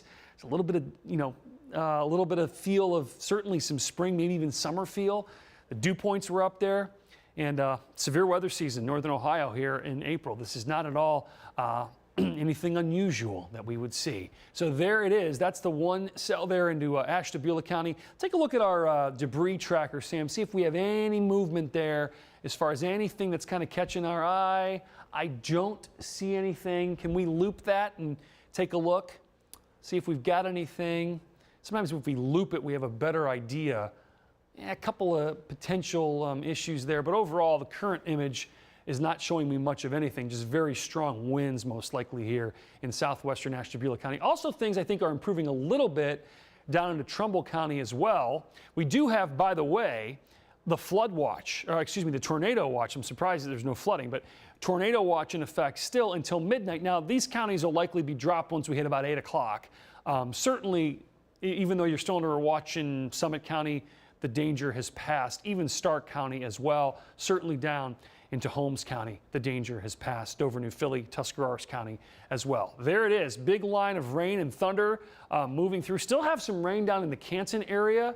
And again, we have that tornado warning. I still believe, Sam, it is in effect, yes, until 7:30 for Trumbull County. And then there's your spin up into the Orwell area as well. But Trumbull is where the nasty weather is, and it is continuing. And I think obviously what goes into play with something like this, you need a lot of data to basically sound the all clear when you have a storm like this, Sam, that confirmed a tornado in the Windham area about a half an hour ago. So you've really got to be sure if you're going to drop the tornado warning that this thing is, you know, Weather Service doesn't like to drop something then reissue something. And so they're clearly watching this in Trumbull County right there in the middle of the county, near the Cortland area, most likely now moving off to the east of Cortland. This eventually is going to be out of the state here momentarily. There's Mecca, Cortland on the bottom of that. There you see the spin there. And yeah, there it is, still there. There's the green, there's the red. And we are still seeing a little bit of that spin in Trumbull County as this moves off eventually here into western Pennsylvania there, out of the state. And certainly we'll let folks there in Pennsylvania worry about it. But until that happens, we got to walk you through this because folks in Trumbull County do get us, and we want to make sure that they have the latest information. There is Mecca. There is a look, again, Kinsman, Always important if you're in that area, in that polygon in Trumbull County, get to your safe spot. And as I always say, away from windows. Don't go outside, take a picture of this. Anything rotating, any type of spin, getting to ground level, you're not going to be able to see it because it's going to be rain wrapped. So just stay away from windows, center point of your home. Basement obviously works the best. Keep cover until the danger is over. So notice what's happening here. Again, still pretty wide rotation. I'm sure the Weather Service is watching it, but overall, we're not seeing anything overly tight as far as the rotation goes on what's happening in and around the Orwell area up towards Lenox. Again, getting some strong winds, but at this point, this is not indicative of anything more than just a very strong storm with some strong winds with that as well. So Ashtabula and Trumbull until 7:45, and we've got the tornado warning still for Trumbull. Move that up just a little bit, Sam, there we go, until 7:30 this evening. Those are the two games that in town right now. These are the two scenarios and issues that we're tracking for you here. That's why we're on the air, to let you know the latest and what is going on currently across northern Ohio. It's been a pretty busy weather day. We started again about 3 hours ago, and we've continued our coverage here as these storms have now moved off into now western Pennsylvania. Let's get another look down at Trumbull, Sam, see if we see anything that is a little bit concerning. Not overly, but again, I think what the thinking is here is this storm dropped a tornado, this rotation right here. So they're keeping it going, even though the signs are that it is weakening, thankfully, as it moves and churns its way through much of Trumbull County. Anything new via spotters or updates from the Weather Service? Not seeing anything new coming in now that the storm has moved it through northern Trumbull County. Most of the reports we've gotten from the storm actually were across Portage County in our immediate coverage areas. So we have our crews headed out to Windham this evening so that they can take a look at what has happened there. You hear the dinging going off in the background. That's just our Weather Service chat here. Another threat with this thunderstorm, of course, torrential rain. You can see a lot of rain on the radar here, the orange and the yellow and all the little areas of red showing that very, very heavy rain as these storms begin to move closer to the state line. All right, good information there, Sam. I want to let everyone know on 19, we will get off the air here and get you back to regular programming because the tornado warning in Trumbull County will expire at 7:30. So, you know, we understand that's real estate is precious over there on 19. You've got your programs that you want to watch, and we don't want to be on here if we don't have to be. But with a tornado warning, we absolutely want to make sure folks have that information. We'll continue our weather coverage over on CW43. We have our First Alert Focus show. That's a show all about weather. And on a day like today, we've got a heck of a lot to talk about. So if you want to continue to see wall-to-wall weather coverage, you can flip it up to CW43. We'll have that information for you and have that coverage for you here in the next couple of minutes. So we are about to sound the all clear, thankfully, here on Trumbull County.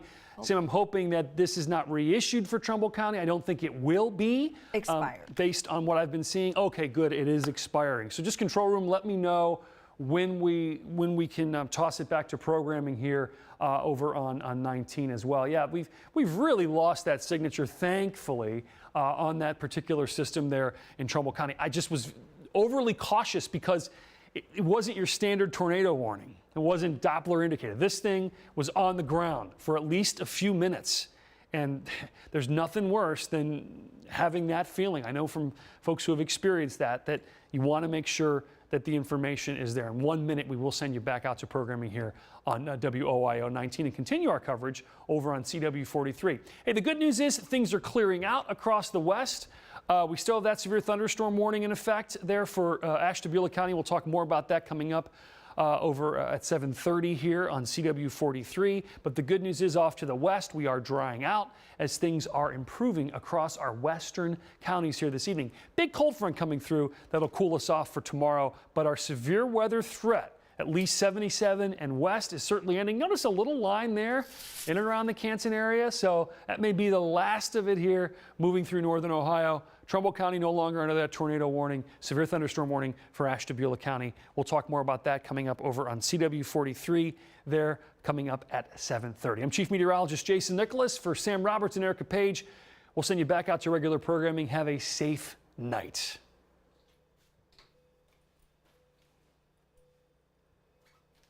All right, we are live here on CW43. Chief Meteorologist Jason Nicholas, along with meteorologist Samantha Roberts. Erica Page has been along as well. And we are updating you here on severe weather moving through northern Ohio. We have a show dedicated to weather. You know that. That's why you're tuning in. And on nights like tonight, we've got stuff prepared, but sometimes Mother Nature and weather say, no, you're just going to cover what's going on right now. And we say, okay, we'll do that. Sam, why don't you recap what's going on I'm going to get a little glass of water here. Yeah, do that. For a moment. Do that. Starting to get a little froggy here. Take a break. We've been on for quite some time. Good evening to meteorologist Sam Roberts checking in with you. You can see if we double box, we've got a lot going on the radar, mostly east of I-77. So this is going to be out moving through Ashtabula County, Trumbull County. Good news, all tornado warnings have expired. So we don't have any more tornado warnings right now. However, we do still have a severe thunderstorm warning in effect for far inland Ashtabula County and northern Trumbull County. This is in effect until 7:45. So we have about 15 minutes left on this severe thunderstorm warning. What is a severe thunderstorm? It's a storm that's either producing a tornado, which I don't think this one is at this time, or it's producing damaging winds in excess of 58 miles per hour or large hail. With this thunderstorm, the main concern is for strong winds in excess of maybe even up to 70 miles per hour. You're looking at more of a traditional radar here. I'm going to switch over to what's called our velocity product. So it's our Christmassy looking product where reds and greens are going away from and towards the radar beam, green going toward and red going away. This allows us to look at winds inside the storm. You know, the radar beam shoots out way, way high above our heads. So this rotation and these winds that you're seeing on here, they're more indicative usually of what's going on way up in the clouds and not always on the surface of the earth. So this may be producing really strong winds aloft or above our heads, but the big question is, are they making it down to the ground? I think so with this thunderstorm. This one came through Geauga County, produced a tremendous amount of rainfall. It's also producing a lot of rain out across inland Ashtabula. If you hear all the dinging in the background, I know, that's the joy of a working office, right? That's our chat where we talk to the National Weather Service and they let us know whether or not they're going to extend these warnings or cancel them. Right now, it looks like we're sticking with this one through 7:45. I'm almost seeing, and this is just on the velocity product, I haven't analyzed the traditional reflectivity product. I'm almost seeing signs here of what we call a downburst, which is like a significant gust of wind that comes out of the center of a thunderstorm, pushes out. I know I'm kind of small and I'm behind this big monitor, but it pushes out. So you get these really strong winds coming out of the thunderstorm, creating sometimes significant damage. It can be worse than a strong tornado, or worse than a weak tornado. So I'm a little bit concerned with what I'm seeing there in terms of wind. Highest wind right now you can see would be coming into Cherry Valley. So if you can see us out there in Cherry Valley or in Andover, avoid windows. I know maybe your TV's in your living room or your bedroom and there's windows, but maybe you can cut the sound up and you can still hear us and just kind of step away from those exterior walls, because there's going to be some high winds coming into portions of eastern and southeastern Ashtabula County. The movement on this one is to the east at 45 miles per hour. So I'm going to pull our reflectivity product back up and we're going to track this strongest part of the storm as it moves towards Andover. Now you'll see some storms on here, or some towns on here, maybe that you've never even heard of, because we're now tracking the storm going into Pennsylvania. It's about to move out of our coverage area. So this is going to be moving into Cherry Valley here within the next few minutes. When you look at a radar product, it's important to remember that sometimes that radar is a little bit delayed. It's not always immediate. So Cherry Valley, head away from those exterior walls immediately, because you're going to get some high winds coming in, potentially up to 70 miles per hour, and over 7:46. And then again, this will be out of our coverage area. That's why they've got the warning going until 7:45. That storm moving east at 45 miles per hour. Some positive news here. Our tornado watch is being scaled back from west to east. So you see until 7 p.m. there. That's for the canceled watch. Now we've got a watch in effect until midnight for eastern Ohio. So Ashtabula, Lake Geauga, Trumbull, Portage, Summit County, Stark County, and this goes all the way down to the West Virginia Panhandle. But the good news is the system is moving out. So as these storms continue to press out into Pennsylvania, the National Weather Service will most likely trim back what's left of that tornado watch. They are continuing to do that as these storms continue to move east. If you see me looking at my computer here, again, I'm just checking in with our friends at the Weather Service to see what they're doing. We've got, of course, that storm there in southern Ashtabula, northern Trumbull, and then we have these little showers coming through portions of Stark County. These are moving east and away from Canton. Yeah, a little bit of lightning with those, but they're not considered severe at this time. So if you are in Stark County and you're like, oh no, I hear this thunder and lightning, what's going on down here? That's not considered severe. Got some lightning up in northern Carroll County as well. So not severe. That is all moving off to the east on our first alert lightning tracker. All right. Sam, thank you very much. Hey, I want to ask the control room, are we going to take commercials during this show? And if we are not, okay, I just wanted to make sure. As we are in wall-to-wall coverage, sometimes we want to pay the bills too, but tonight, we're going to cover the weather, and we're going to do it as in-depth as that we can do that. So we have one warning right now, Ashtabula and Trumbull until 7:45. And basically, the heaviest rain there is just south of Ashtabula. There's Lenox, Cherry Valley, as Sam talked about. This storm is cruising out of the state at this point. We're talking about it moving north and east let's see, what is the speed 45. here, Sam? 45, thank you so much. Oh, they've expired it. They just expired it. Oh, look at that. Or they're going to allow it to expire at 7:45. That is really, really good news. So as we head off to the south and west, I tell you what, things are looking pretty good. We still have that tornado watch in effect. Let's go ahead and look at our, I'm going to go ahead and fast forward here on our thunder tracker and just give you an idea of what we're going to deal with here. Do a little forecasting. We haven't had a chance to do any of that today. It's one of those days, Sam, right? Yeah. Not a lot of forecasting. It's all radar 7-day, but we haven't even gotten to the 7-day. So. I can show the 7-day. Yeah. It's what we call nowcasting. Nowcasting. In the business. I like that. And the great part of this weather show is people are here for the weather, so we're going to give them the weather. Notice our thunder track here as we head through the next couple of hours. You can see 8 o'clock, the risk is pretty much over, but still, look at that. A couple of little leftover showers, maybe a rumble of thunder. 10 p.m. we're certainly better, and then you can see through the overnight. We are A-OK. As far as temperatures tomorrow, we do cool off quite a bit. Let's take a look here. First alert future view. Tomorrow morning, we're in the 50s. We're going to wake up tomorrow morning. There could even be some 40s around tomorrow morning, and then we kind of stay cool. Mid-60s away from the lakeshore, upper 50s along the lakeshore, and there's a little rain coming in. Looks like Friday morning, and then we start to dry things out. Friday afternoon, Friday evening looks good, but I'll tell you what, this is clear and crisp. We're going to be in the 30s Saturday morning. So, wow, what a weekend in April. Patchy frost. Oh, is that right? Patchy frost? Could be a little inland. Inland frost, yeah. Well, there you go. Mansfield, 39. Again, it just goes to show you. Well, yeah, there we see Saturday morning. Absolutely. Wow. Chilly air coming in early in the day on Saturday. So again, it means to show you I really haven't spent much time on the forecast today. Take a look at our 7-day real quick. Tomorrow, drying sunshine, mid-60s, upper 50s on Friday. A few showers around in the morning. Otherwise, we're dry. Pretty blustery, windy on Saturday, Sunday, low 50s.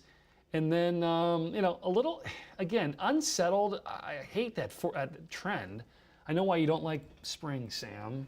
I'm telling you, it's the worst because you get a day like today where it was nice and warm all day till the storms came through. Yeah. And then you get a day where, it feels a little bit more like fall out there. Some people like the change. I kind of like it because it teases for what's ahead. It's renewed optimism, growth. I like that. Greens up. You get some nice days, not so much. You're a little bit more positive than me about that. Just about that. All right, Orwell, we're sounding the all clear here. And again, things are much, much better. Now, I can't rule out a couple of showers, maybe a rumble of thunder lingering. Canton getting some rain south and east of downtown Canton. Alliance over to Bolivar there, right along 77. And then as you head farther south, still some rain. Look at this nasty stuff there moving into southeastern Ohio. Steubenville's better. And the notice here up into Ashtabula. That warning is gone, right, Sam? They're going to allow it to expire at 7:45. Oh, okay. So we still do have technically 5 minutes left on this thing. Will expire. The storm that prompted the warning, it's weakened below severe limits, no longer poses an immediate threat to life or property. Therefore, the warning will be allowed to expire. However, gusty winds and heavy rain are still possible with this particular storm. Heaviest right there into Cherry Valley. What I want to do, Sam, since we're basically being permitted to go wall to wall on our coverage here, I want to go back to our debris tracker and talk about what happened probably 45 minutes ago there out of Portage County. So where are we? Let's zoom in. All right, so let's find it. What we're going to look for is where we may have had that tornado touchdown. There's Windham. Let's go back. This is 7 o'clock. Right there, right? Mm-hmm. So this is 6:51. Let's go back a scan. Okay. Right there, 6:48. There's likely our tornado, right? Yeah, and we had reports of, a little radar drop. I'm sorry, I've got to go. Oh, that's okay. No, we had reports of not only damage in that area, but also a report that someone may have actually observed the tornado, which I was a little surprised by just because the rain is so heavy, but the sun's up later this time of the year, so maybe someone was able to see that as it moved closer to the turnpike. So that, other than the damage in Crawford County, I would say in our immediate coverage area, Windham would be where we've had the most significant impact today. Yeah, no question. When we saw this, we were on the air and go, whoa, not good. So we got a crew heading out there. You also see this around the turnpike. We had some people that tweeted us stuff or X'd, whatever you want to call it. Mm-hmm. It looked like a tornado there, right? It did to me. You know, a lot of times in this part of the country, the tree line makes it so hard to see, or it's such a quick touchdown. Could be something we call SCUD. Yeah, right. We have something called SCUD. That's an acronym for Scattered Cumulus Under Deck, which means those little like fringy clouds that you see sometimes during severe weather, and they're often mistaken for tornadoes. Based on the damage reports, I don't think this was SCUD with this one, but it is often mistaken for tornadoes. So we don't like what we've seen today with the damage from this storm, and obviously that's why we kept on it when it moved into Trumbull County, because it did weaken. It was like it was cycling, and then it kind of redeveloped, tightened back up near the reservoir. Yeah, and again, remember what you're seeing here. First, I want to point out this is 6:48. Okay, this is not live. We're going back. Really, our severe weather threat is ending very quickly across northern Ohio, but we've had a very active afternoon. So considering this is a show devoted to weather, and we know if you're watching this, that's what you want. We've got our first alert focus fans out there. We should start like a little fan, like a Facebook group. Page. Yeah, see if somebody wants to do Pizza party? Maybe. So what this does is this is our debris tracker, or our correlation coefficient, CC for short. And what this does is it detects anything out there that is not just plain old-fashioned rain. And when we zoom out, you can see why this thing sticks out. I mean, we've got rain back here, rain up here. Yeah, maybe a little bit of noise out towards the Warren area. That could be some rain, maybe some gust of winds. But that right there is where we likely had debris on the ground outside of Windham. So I know right now we've got a crew heading out there. Was it Michelle Nix or one of the reporters? Mm-hmm. I'll tell her, Michelle, basically drive along 303, and once you hit, what is that, Bryant Road, take a look. And then this is actually the turnpike, which is something. And then it jumped across Route 82, which is a huge road, into potentially here. I would assume there we've got people that live there. Right, maybe in neighborhoods over there. Silica Sand, Windham Street. So this really is a great tool. And then there it is again. In each scan, it did lose it, so that was good news. But we were on the air when this thing dropped down right there at about 6:45. They're in and around the Windham area. Yeah, there was a TDS or tornado debris signature. A lot of acronyms. There are a lot of acronyms in weather and on this show today, but at 6:47, so 2 minutes before this, before what you see on your screen, there was a debris signature picked up. Actually, the radar or the weather service saw that as well. So north of Windham, I've got Windham pulled up. This is in eastern Portage County. So over there by Renaissance Family Center, there's a Dollar General in the area, maybe some damage in these areas. I certainly hope not, but based on the reports that we got today, that may be something that we're seeing. I'm trying to just find some landmarks for people. Anybody who's familiar with this part of Portage County, First Choice Environmental. Again, this is a small area, Windham Park, and then up to the north, Catherine Thomas Elementary School, Maple Grove Road, just some areas where we may have seen some significant severe weather impacts today. Obviously, now things are quieting down on First Alert Doppler. If you guys take weather too, you can see that we've still got some pretty steady rain out there in eastern Ashtabula County. Severe thunderstorm warning has expired. This is great news. We no longer have any warnings. No severe weather warnings in our coverage area. Everything's moved out into Pennsylvania, where the threat for tornadoes is actually a little bit lower than it was here today. All that rain too. Tons of rain. We have seen so much rain in the month of April. Just got another report, and you probably heard the little chime there from our friends at Ohio EMA on behalf of Trumbull County. There's also some damage reported and confirmed by EMA in Champion.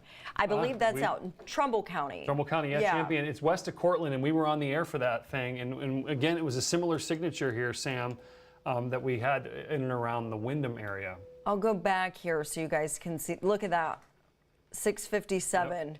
You can see that little spin there coming towards the Champion area. What you're looking at right now is reflectivity radar, or what you think of as a traditional radar like rain. It's not the one with the red and the green or the velocity, but you can see right there as that signature came into Champion, so there may be some damage in that area as well. I know if you're watching First Alert Focus, you may be a little bit of a weather geek, right? Maybe you watch it because you just can't get enough weather. We get it, we can't either, but you hear us talking about this damage. I would encourage anyone, don't go out and try to look at this. We just want to let you know that it's something that occurred. I've seen a few little reports floating around too, but nothing super confirmed, that there may have been some damage in the Braceville area, which makes sense. You can see Windham, Braceville, Champion, kind of in a close proximity. Southington, all those are kind of right there together. But our positive takeaway right now is that we are done for now with severe weather warnings. The atmosphere's really worked over from all the rain that we saw today.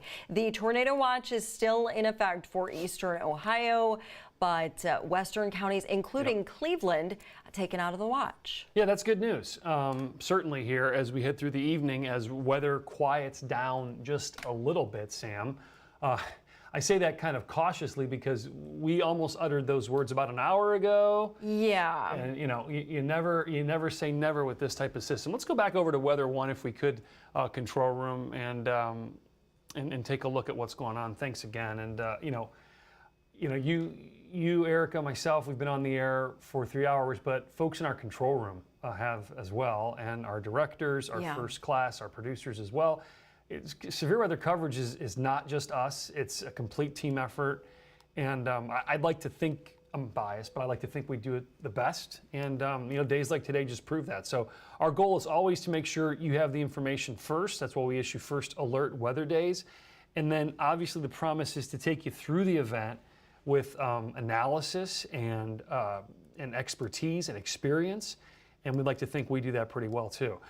Thankfully, off to the west, things are really clearing out. What is our satellite looking like? I just want to take a look, see if we got any sunshine. Okay, maybe a little bit of a nice sunset out towards Sandusky and Mansfield. Even downtown Cleveland is looking okay right now over the big city, which I will throw up here in just a moment. The look over downtown Cleveland looks something like this. There we have a little bit of a sunset. Look at Parma. Over the city. I have it in weather too. Weather too. I'll go ahead and I'll get the Parma cam up. No worries here. Oh, that is nice looking off there off to the west there in Parma from our Padua High School camera there as well. So our alert is was allowed to, I think we ran it through 8 p.m. and did pretty well there. I also want to show you this map here, storm energy. And sometimes if the screen goes black, it's just that I'm switching sources. I really like this map. Shows our convective available potential energy, which basically is our storm fuel. Storm energy, we can call them. I'm going to get the radar off of here, doing a little meteorology for you. And you can see that for the most part, we really are losing our energy. And it's across southern Ohio. Look where the warnings are, right where the energy is. So this pit of data really knows what to look for there as well. And you can still see this severe thunderstorm watch box in effect, but that eventually will be also allowed to expire. Let's take a look at our radar here. The wider picture shows what's going on. Again, these showers and thunderstorms are moving through. We're losing that energy. That's certainly good news. Still some severe weather across southeastern Ohio, but as you head off to the west, things are rapidly improving, and that is certainly good news here moving through the evening hours. Still, we have that heavy rain there just now moving out of the state of Ohio and over to Pierpont with a lot of thunder there. But as far as our velocity goes, really not seeing much of anything here. Farther west, again, things are overall doing well there as well. Canton over towards Lisbon, getting some rain. We are working on some other stuff here We'd love to get you on the scenes. phone during during First Alert. We're going to take a phoner from Michelle. So Did she just call the control room? Michelle, if you don't mind, give the control room a call and we'll get you on the air, because I think this is really valuable information for people out there. Yeah, Michelle, just to Thank let you you so know much, what Sam's Michelle. talking about. Yeah, just call the control room. Thank you. This is live television here. Thank you. This is what we do. You know, Michelle's probably calling us to tell us something that she saw in Wyndham, right? Yeah, and it was really valuable information. Roads closed out that way Okay. because of damage, trees down, and a potential gas leak in the area too. So she's going to call the control room and hopefully we can get her on the air. Get her on the air for that info. Yeah, she's out there firsthand. I'd love to know exactly what she's seeing. So do not go to Wyndham and think like, oh, I want to look at storm damage or anything like that. I don't want to see any damage. You know, stay hunkered down at home. I know sometimes it can be tempting when you hear about storm damage, like, oh, I'm going to go out and take a look at it, but we would encourage you not to do that. Yeah, because, you know, we've got folks that do this, first responders, law enforcement, that's their job to respond in situations like this. And, you know, you don't want to get in the way of what they've got to do. And I would imagine our friends at the Weather Service in Cleveland, that's a Cleveland storm, yeah, in Cleveland will probably go out tomorrow and they'll take a survey. Yeah. And what they'll do is they'll look at the damage that the storm did create, and they'll make a determination based on that damage whether or not there's any twisting, whether or not you know what that damage looks like, and then they'll decide whether or not a tornado did in fact touch down there or it was straight line wind damage. I think in Wyndham's case we probably did have a quick touchdown there, and they, you know, they see the data that we see as well. But boy, really happy to report that things are really winding down here. They'll probably let this tornado watch expire at 8 o'clock, which is funny because we're on the air till 8 o'clock. This is going to coincide pretty well with what's happening. Right? I think they already took Pittsburgh. Some of our counties are covered by the Pittsburgh Weather Service, so you can see that there's no more red boxes in Carroll County. Columbiana County and Tuscarawas County are no longer in the tornado watch. So the watch is still in effect for Summit County and East, but it's a good sign that we're seeing more and more counties and areas taken out of the tornado watch. So the threat really is coming down, especially Cleveland and West, our severe weather threat. We can give you the all clear on that for this evening. I think this may be the very first alert focus we've done where we did not show the 19 first alert weather calendar, which is 2 weeks of weather. So we'll give you a quick 7-day where I'll have it at 10, right? Yeah, you'll have the calendar at 10. So be sure to tune in for that because you don't want to miss the calendar. But the 7-day, of course, is running cool, especially looking ahead to the weekend. Oh, you've got the 7-day up there. Yeah, highs only in the 60s. Control them. Let me know when are we gonna go to Chris Fry or anything? He's in the studio. I'm wondering if we're going to go to Chris for some for some news headlines. Was Michelle able to get in touch with you guys? Not yet, perhaps. Again, covering this all live, so this is extended coverage. And again, we're fortunate to be able to do this on our other station as well, the CW43 as well as 19. We were on 19 and 43 a lot today, and that's the beauty of what we do here is we can then hop off of 19 and continue our coverage here on 43, which we will do here for another 5 minutes before signing off. I don't think we have a need to go any more wall to wall on this. We've got some rain Lisbon over to Canton right now. Hey, look at that. We've got a little thunder there too, Sam. Yeah, a little lightning around Beloit. Yeah, and we can go back to Weather 1 here. Sometimes I forget we have a couple different weather sources. Weather 1 control room does show a little bit of thunder there. Thank you so much. Hanoverton, Beloit, there as you head down towards the Brown area. Carrollton as well. Dover, New Findlay getting some rain. Wider picture shows, again, quieter weather. And, when we look into the future, Sam, our severe weather threat, I don't think we see too much here over the next week, right?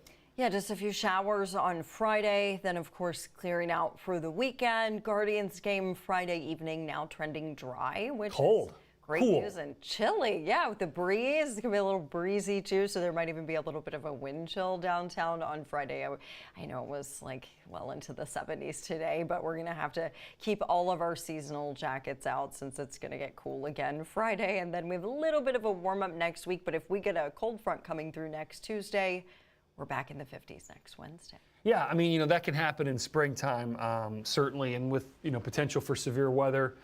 When it's cool like that, we've got days in the 50s and 60s. Normally, we don't see a ton of severe weather, but a day like today, where we had that sunshine out, and, we have a weather thread, text weather thread, and I think, Jeff is always really good at looking at the morning data, Jeff Tanchak, and letting us know, and he said, uh-oh, the sunshine's out. And there we go, and we had severe weather. So this threat right now is moving off into Pittsburgh, over towards Punxsutawney. So everything is really winding down here across northern Ohio. One quick look at our high-resolution model here showing a couple of showers. And again, I can't rule out a couple rumbles maybe behind this, but it's mostly just going to be some rain. Everything moves out by about 10 p.m., and you can see the wider picture really showing all the action across central Pennsylvania as we really, on Thunder Tracker, begin to quiet down. So that is the good bit of news here as we move through the evening. Our severe weather threat is coinciding kind of at the end of our first alert focus show as well. One more look here at our radar, Sam, and things are good. We got, I'm surprised no flood advisories, no flood warnings. I couldn't believe that, but I guess they were just moving so fast that they didn't have time to linger. Some of them were moving a little slower at like 45 miles per hour, but there were some storms 55 miles per hour, so that at least lessened our flood threat a little bit today. Yeah, and there it is. Rain, thunder moving out, moving in some drier weather, cloud cover, cooler tomorrow, highs back into the 60s, and then 50s for the upcoming weekend. So the good news is that severe weather threat is really ending very quickly. All right, for Sam, I'm Jason. Have a safe night. We'll have complete weather coverage, a big recap of today's severe weather coming up at 10 o'clock here on CW43 and, of course, 11 o'clock over on 19 News. Have a great and safe weather night.